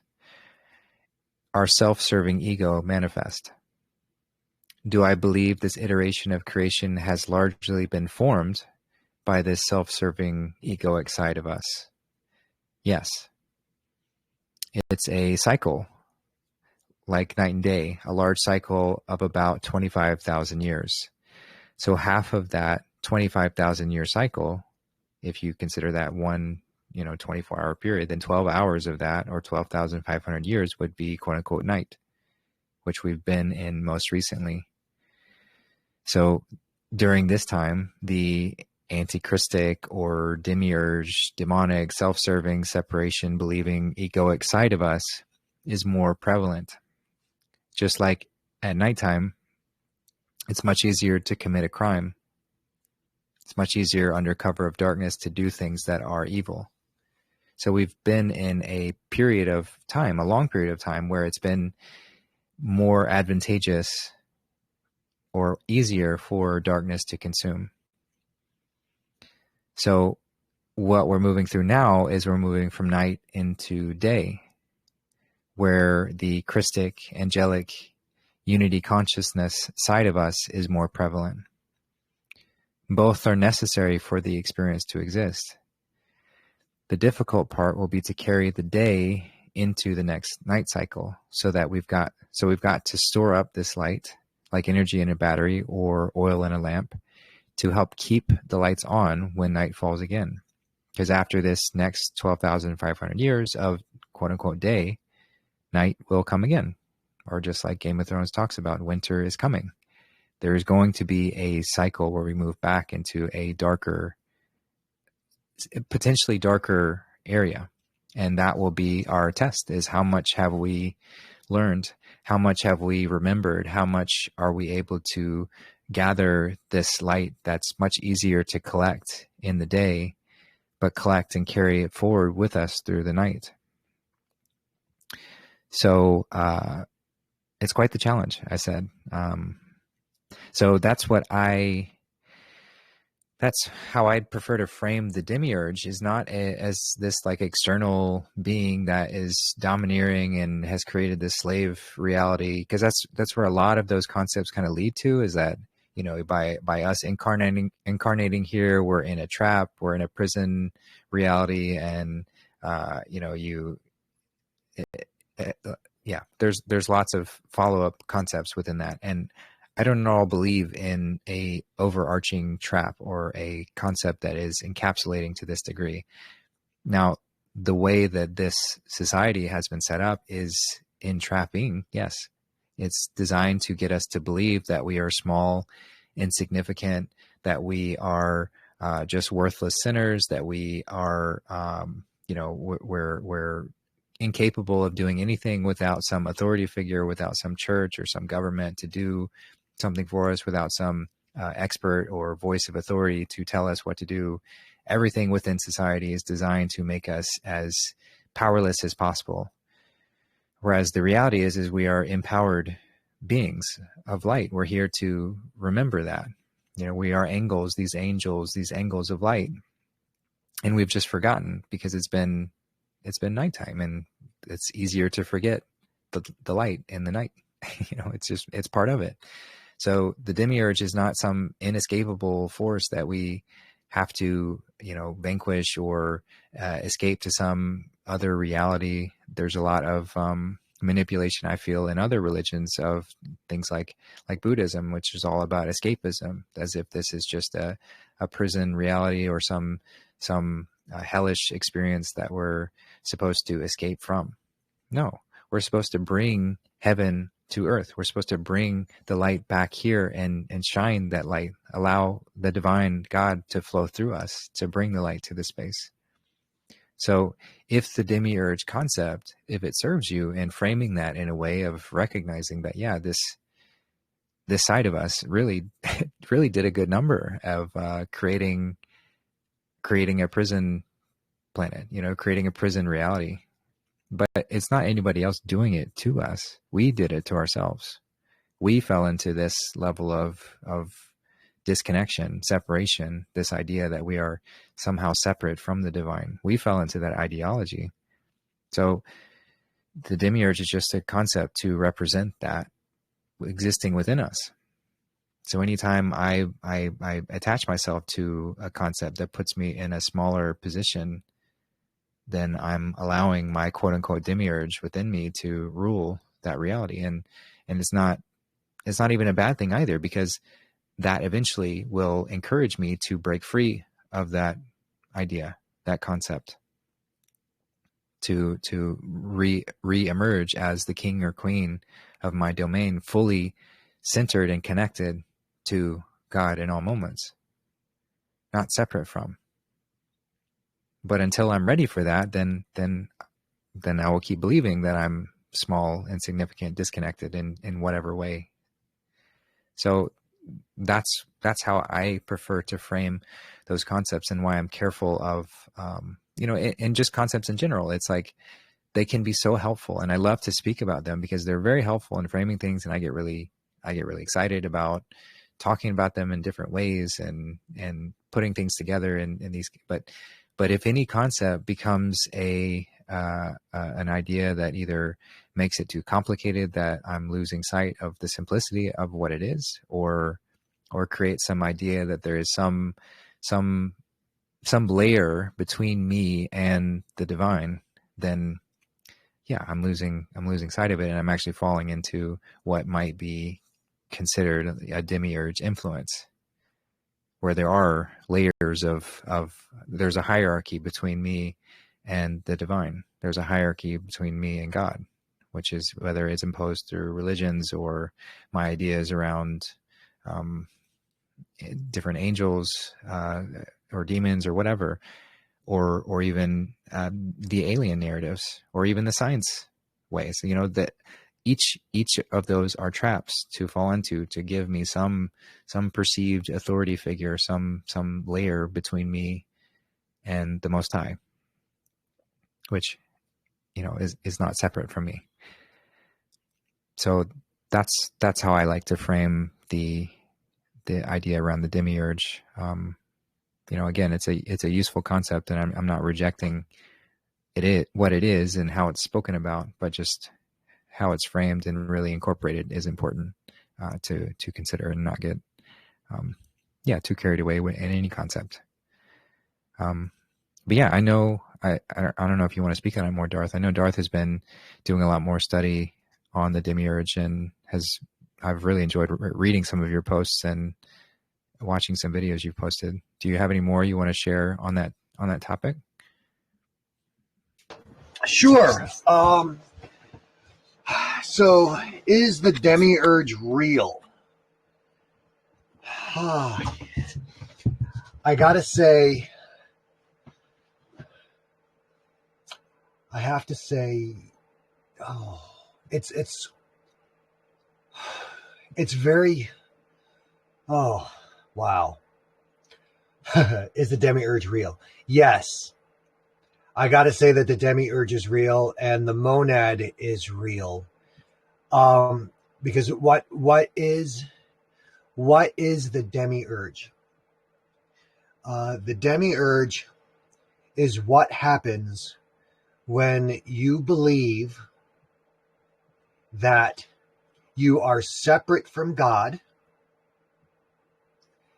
and that God is above you.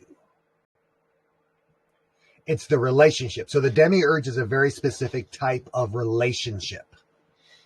And when that is the relationship that you have with yourself, it affects the way the construct works around you. So the only thing that is actually truly real is the monad. Okay, and what is the monad? The monad is the everything. Okay, so all the way down here at the bottom of reality, on Earth, things are, at least in the physical construct, things appear to be very definite and real. Okay, so I don't know. In front of me, I have my computer, my laptop. Okay. And I do not expect my laptop to spontaneously turn into a bunch of butterflies and fly away. Okay. It's a laptop. It's going to stay that, right? So in the bottom of reality, in the material realm, things are very actual. They're very definite. However, as you go higher and higher up reality becomes less definite and it has more potential. So like emotions, you could be feeling very depressed one moment, And if you, I don't know, say a bunch of affirmations, and if you reach out to someone that cares about you, those emotions can change. You could go from being very depressed to being very happy, right? So the emotions are real, but they're very flexible. Thoughts, that's the next level of reality up. Thoughts are even more flexible. You can imagine yourself far away from the beach. Instantaneously in your mind, you're far away. Okay. And then if you decide to visualize a beach, boom, you're by the beach, right? So spiritually, they're even less definite and even more flexible. So all the way at the top of reality, you have this thing called the monad, and has infinite potential. And that is the root of reality.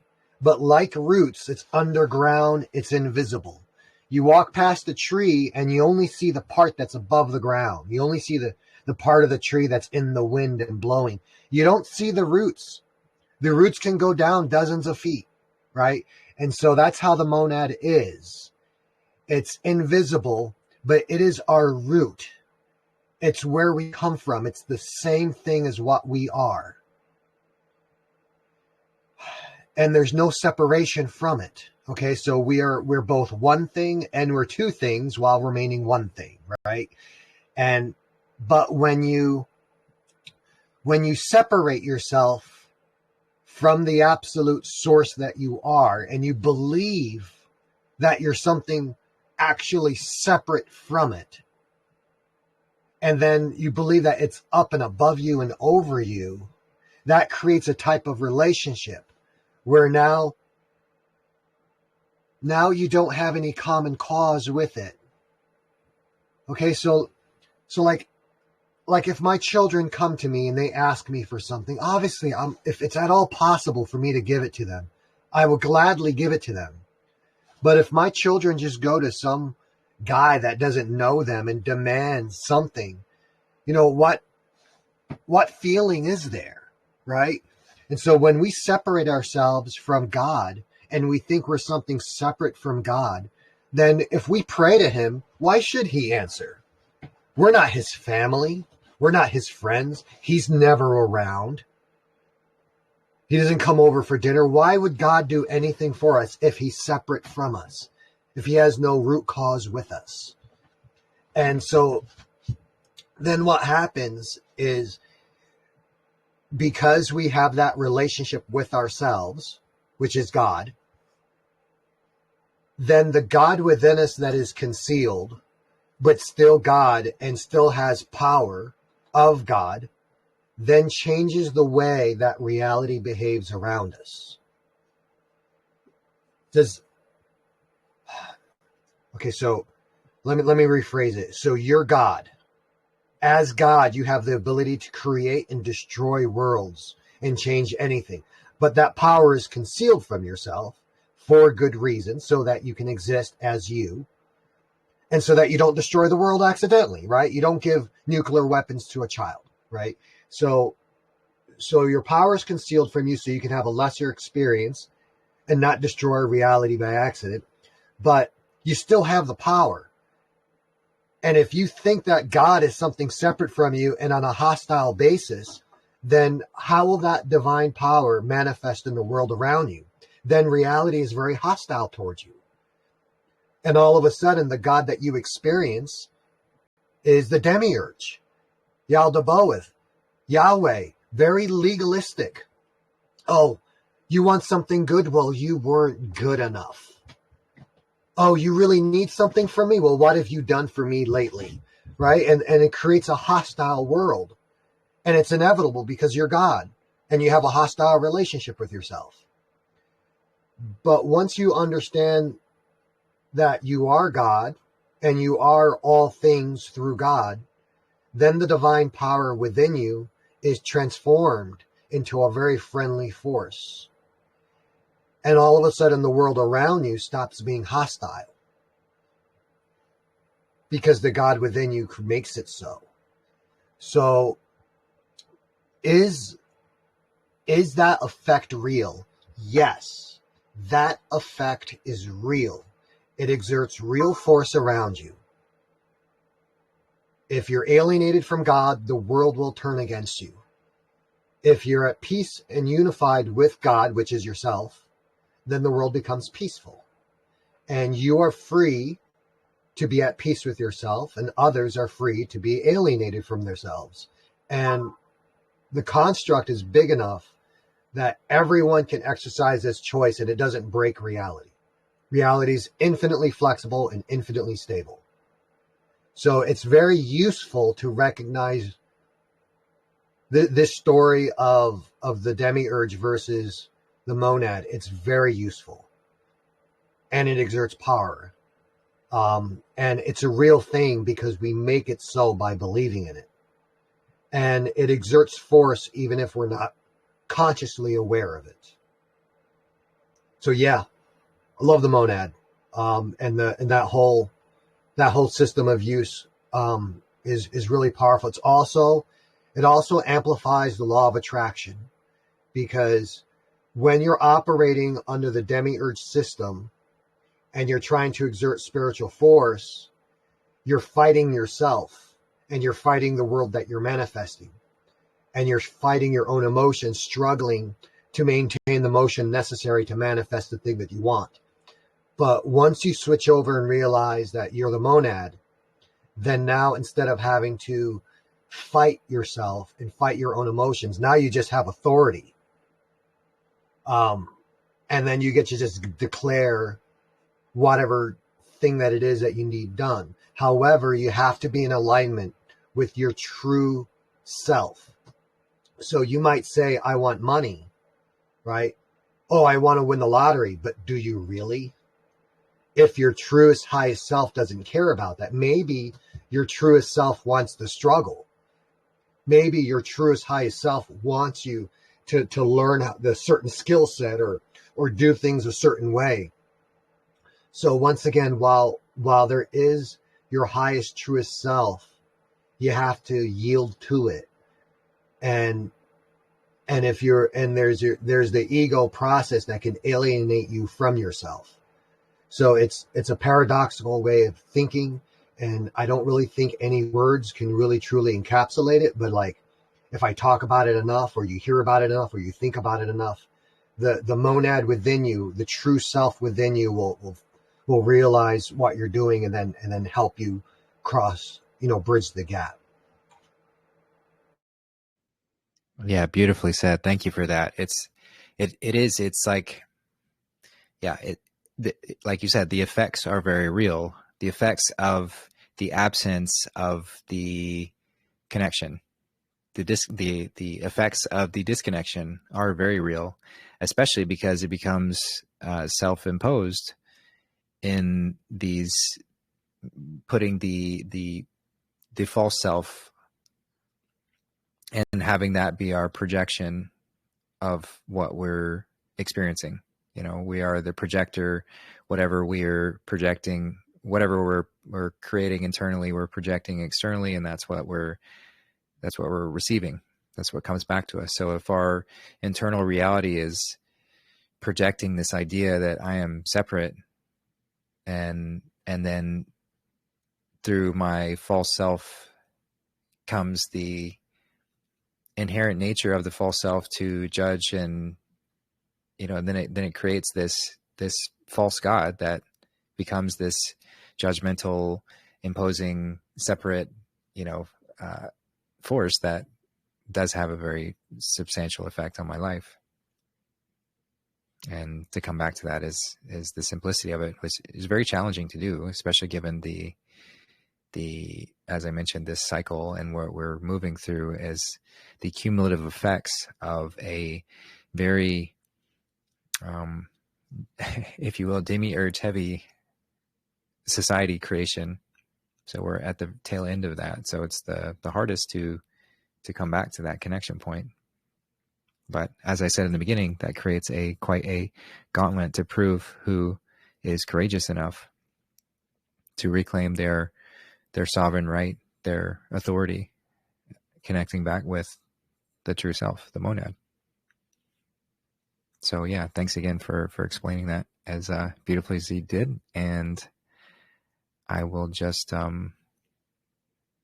yeah, I'll pass it over and see if anybody else wants to jump in. Hey, I would like to respond a little bit here. So when he was this new concept, of course, is new to me, as is speaking of all concepts, God, Bible, whatnot. But like maybe you can help me. Like I'm not necessarily asking for correction, but kind of, because when I was trying to explain earlier, we're going up on these walks in the dark in places like I pick a path that I've never been on. I try to, I'm putting myself in a place where I just want that complete silence to be with myself. I speak of it like I'm going to visit God up there, but I am going to visit myself, and I am aware of that. So, but I'm not speaking of it like that when I was explaining my situation or explaining my experience in my previous share before Darth spoke. So I maybe sort of speaking on it like he's saying, it's separate. God is separate. When I know that I know that it's not. That's kind of what I was trying to say, that it's always there. But we step away, but we step away from ourselves, right? We step away from ourselves. We get into the left brain, or we get out of alignment, and get, things can get messy and whatnot. But that ultimately, that's what I feel I am doing, is I'm going up to be with myself. And those kind of very quiet moments where this stillness is across the whole area. Like I go up on top of, reach the top road and can look down on this whole, what's called, it's just a small town. It's not very big at all. I don't even know what the population is, to be honest, but everything is so still. So it is the most, it's very, I feel like that kind of, in those moments, I'm just, it couldn't be more still. Like everyone around me is sleeping. Nobody has really started moving yet, like 4:30, 5 o'clock in the morning, that kind of time, up to 6. Then people start to move and people are starting to head to work, and the minibuses start at a certain time. I think it's 5 a.m. or whatever. But being up before that, and I can just feel everybody else's stillness. Like it's really crazy, but I can feel how I am. It's not like a power, but there's an energy or a frequency that when I'm in that, surrounded by that stillness, but yet I feel like I'm all with one of them. Like I can sit and I picture, I can look at the different houses down below, and their lights aren't on yet. They're not up. They're still in a slumber, and and I kind of take note of what I'm seeing. But as I'm there, I'm just in awe of, usually if there's maybe a beautiful sunset starting or something like that, and I'm just wanting to be in the moment, but it is really to be with myself. So if I'm explaining it still in the concept of that God is separate, like I can see that I was doing that when Darth was just explaining it in this way. So thank you so much for that, Darth. So I want to be able to learn to communicate this with better clarity, from that aspect of I am the monad, and I need to learn this, but yeah, thank you so much. So I just want to say that I can see the difference of what I was saying and how it would be more, if you will, accurate. But not that I'm it's wrong per se, but I can see that I'm in that still, that speaking of God like it's separate, but yet I know he's not. So, and I know it is not, and so I hope that makes sense. Yeah, totally. I mean, like we've talked about, it's impossible to really describe in words, and it's more of an embodiment, and it's tricky too, because there's an imbalance that can happen on the other direction as well. There's one imbalance where if we put God as if we present it as separate, and we are separate, and there's that form of separation where it can introduce issues. And then there's the other, which is that side of that pendulum swing that can present issues, where I believe that I am more God than anything else. And I'm not saying you are believing this at all. I just want to flesh this out clearly, because it's like on one end you have the potential, the danger of creating religions, creating, areas where people or ideas are put up on pedestals, and that's used as a power structure to control people. That can certainly happen. And then on the other end of it, without recognizing that, yes, I am the one, but I'm also part of the one, and everyone is part of the one around me. If I move into a sort of ego-centered view of that point, then it's like, okay, I am God, and therefore I can do whatever I want to anybody else. And the ego can actually take hold of that concept and that idea. And that's what leads to psychopathy. That's what leads to evil can be committed through that as well. And justification of doing whatever it is that I want, because I believe that I'm connected to my highest will, when in actuality, my ego has just disguised itself to be as that. So it's a very tricky thing to speak about and to teach, and why I know that all who have taught about this many times, they have to be consistently making that point clear, because you don't want to create religions, and you don't want to create psychopaths, or the potential for people to latch on to that idea and commit evil, sort of. And again, I'm not saying you are saying that at all. It just was something that came up that, I've been pondering, and as sort of a challenge of weighing these, it's like Galadriel said, stray but a little to the ruin of us all. If we teeter to one side of this balancing act, whereas the path is right, straight and narrow, right down the middle, balanced, recognizing that I am one with the one, and so is everyone and everything else. There is no other, there's no separation. So it removes any ability for me to cause harm, or to take advantage of, or to justify any actions that do those things. But if I have fooled myself into thinking that I am the one, I'm connected with the one, and I'm not checking in, I'm not humbling myself, I'm not grounding myself into truly checking in and connecting with those around, then I can justify any actions and justify anything, any movement forward in a way that does cause harm. And it can get carried away very quickly. I've seen it happen. But on the other end, it's like, if I believe that I'm not worthy of even being the one or connected with the one, then I'm setting myself up as a slave. So, it's interesting to have that back and forth on those ideas. But I just wanted to convey that as well. And it's probably something I'm going to do a deeper focus on. I've got some ideas for some videos, and that might be one, or at least an area that I want to talk about further, because Yeshua, Jesus, was constantly admonishing the disciples anytime they would talk about creating religions, or,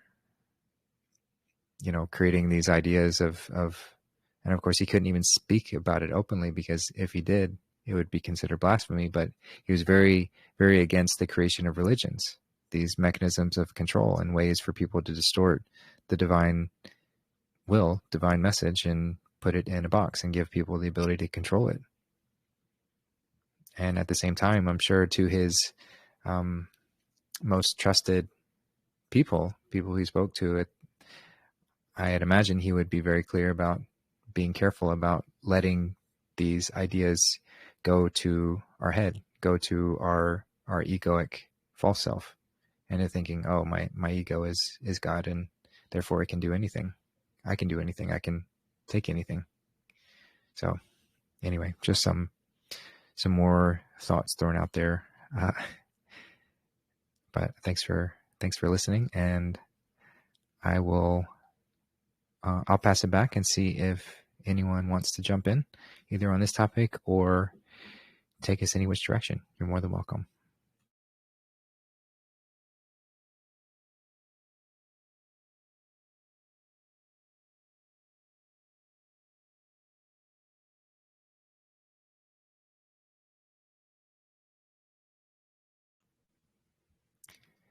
All right. Well, I just wanted to give I got a message from Smurf Elaine, and she was asking for everyone to send some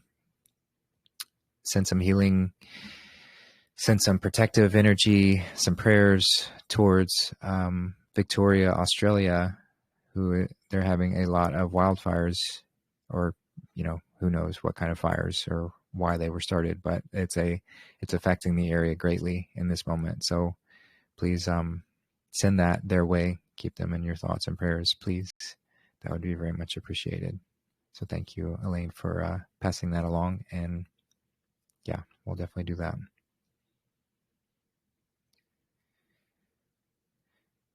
Yeah. So I think if no one else has anything, this might be a good time to just sort of bring it to a close. This has been a good discussion today. I'll give another chance and see if anybody has any closing comments or things they want to bring up before we do.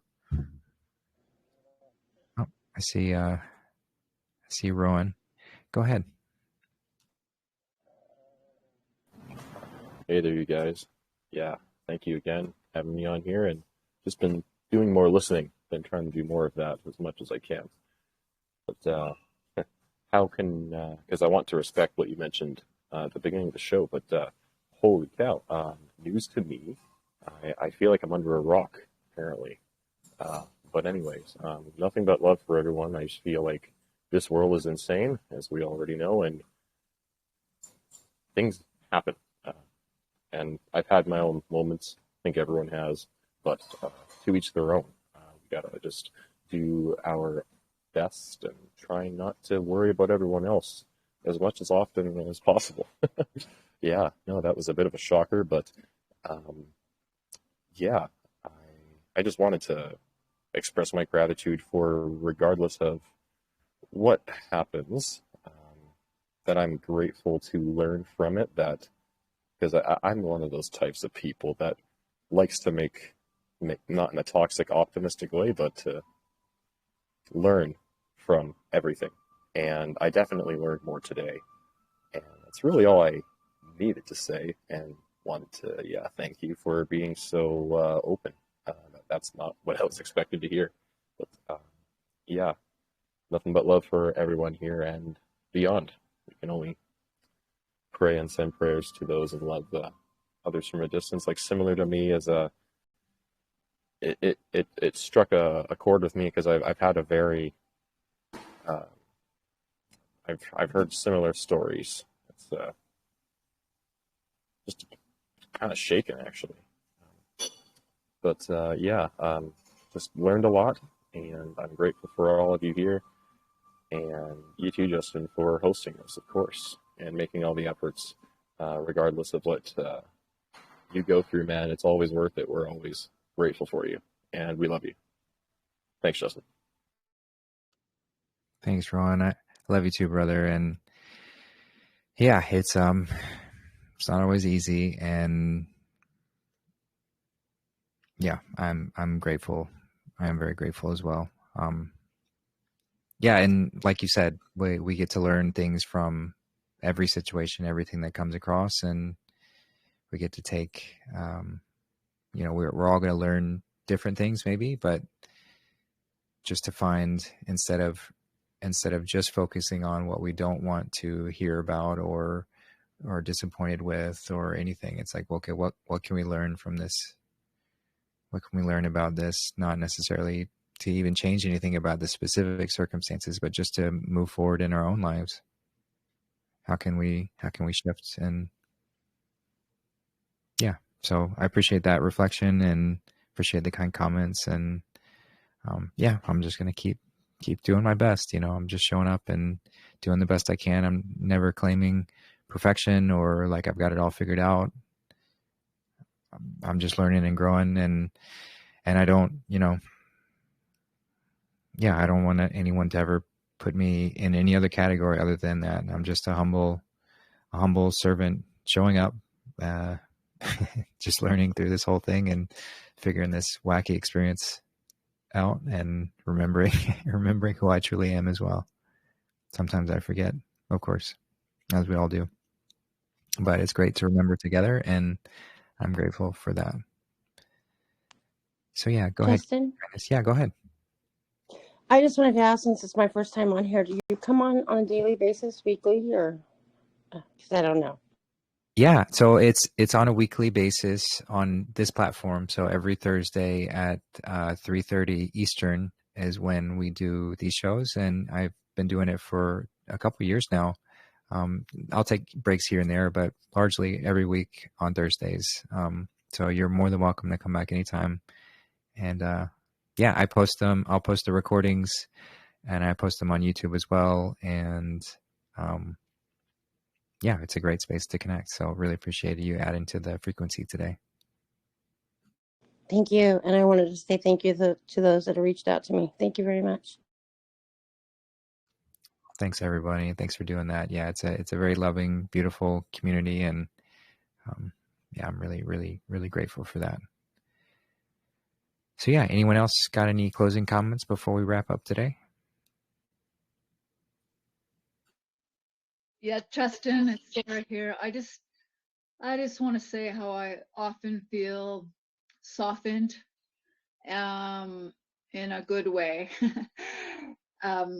during and after these connections and conversations. Like a lot of maybe edge or feeling, sometimes petty stuff, or feeling like I'm being attacked or whatever. I don't know. I just feel often just softened and willing to take a new perspective in difficult situations and relationships, actually. So thank you to everyone for helping with that, because it does feel like very flowing conversation, honest conversation, and truly where any topic is welcomed. So thank you. Thank you, Sarah. Thanks. That was such an amazing reflection, and I agree completely. I feel the same way. I love doing these. I love having these conversations. I love all of you who engage. I love all of you who tune in live. I love all of you who listen later.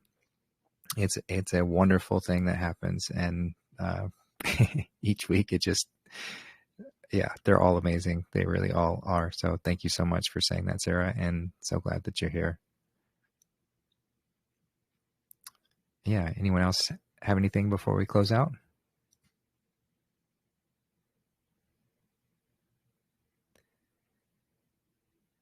All right. Well, I'll take that as a good sign that we covered all that we needed to today. I really appreciate everyone for stepping up, and yeah, like I said, speaking if you felt called to, and know that if you ever do in the future, you're always welcome to. And if you don't feel comfortable to say things on audio, you can always send me a message on Telegram or any which way that you can reach me. On Telegram, my handle is @JustinCarpenter, all one word. So just type at the @ and Justin Carpenter in the search bar, and you can find me. Just be mindful of scammers out there. There are people who impersonate me. So that's my unique handle. And you can reach me that way, or through my website, justincarpenter.org, or on Facebook, on Telegram. You can comment on things. You can join the group JC Family. Any which way is more than welcome to reach out. So yeah, thanks everybody for this. And I know the shift in maybe shifting away from music decodes as much might be a little disappointing. It kind of is for me. I won't lie. It's a little disappointing. But it is something that I want to be mindful of as far as what I post to YouTube, and just being able to do as much with it there. So I do have some really good ideas on things that will be coming with bringing more lyrical decodes and getting into that on a more regular basis, maybe independent of this show. So stay tuned for that. And I've got some creative ideas on how to do that. So got some fun things in the works. Got a lot of fun videos in my head on paper. Got some fun interviews lined up, some fun projects that I'm going to get involved with. So there's going to be a lot of exciting things coming very soon. So stay tuned for all of that. And yeah, I hope everyone has a wonderful evening or day wherever you are. And yeah, just until next time, we'll talk to you then. Much love, everybody. Take care.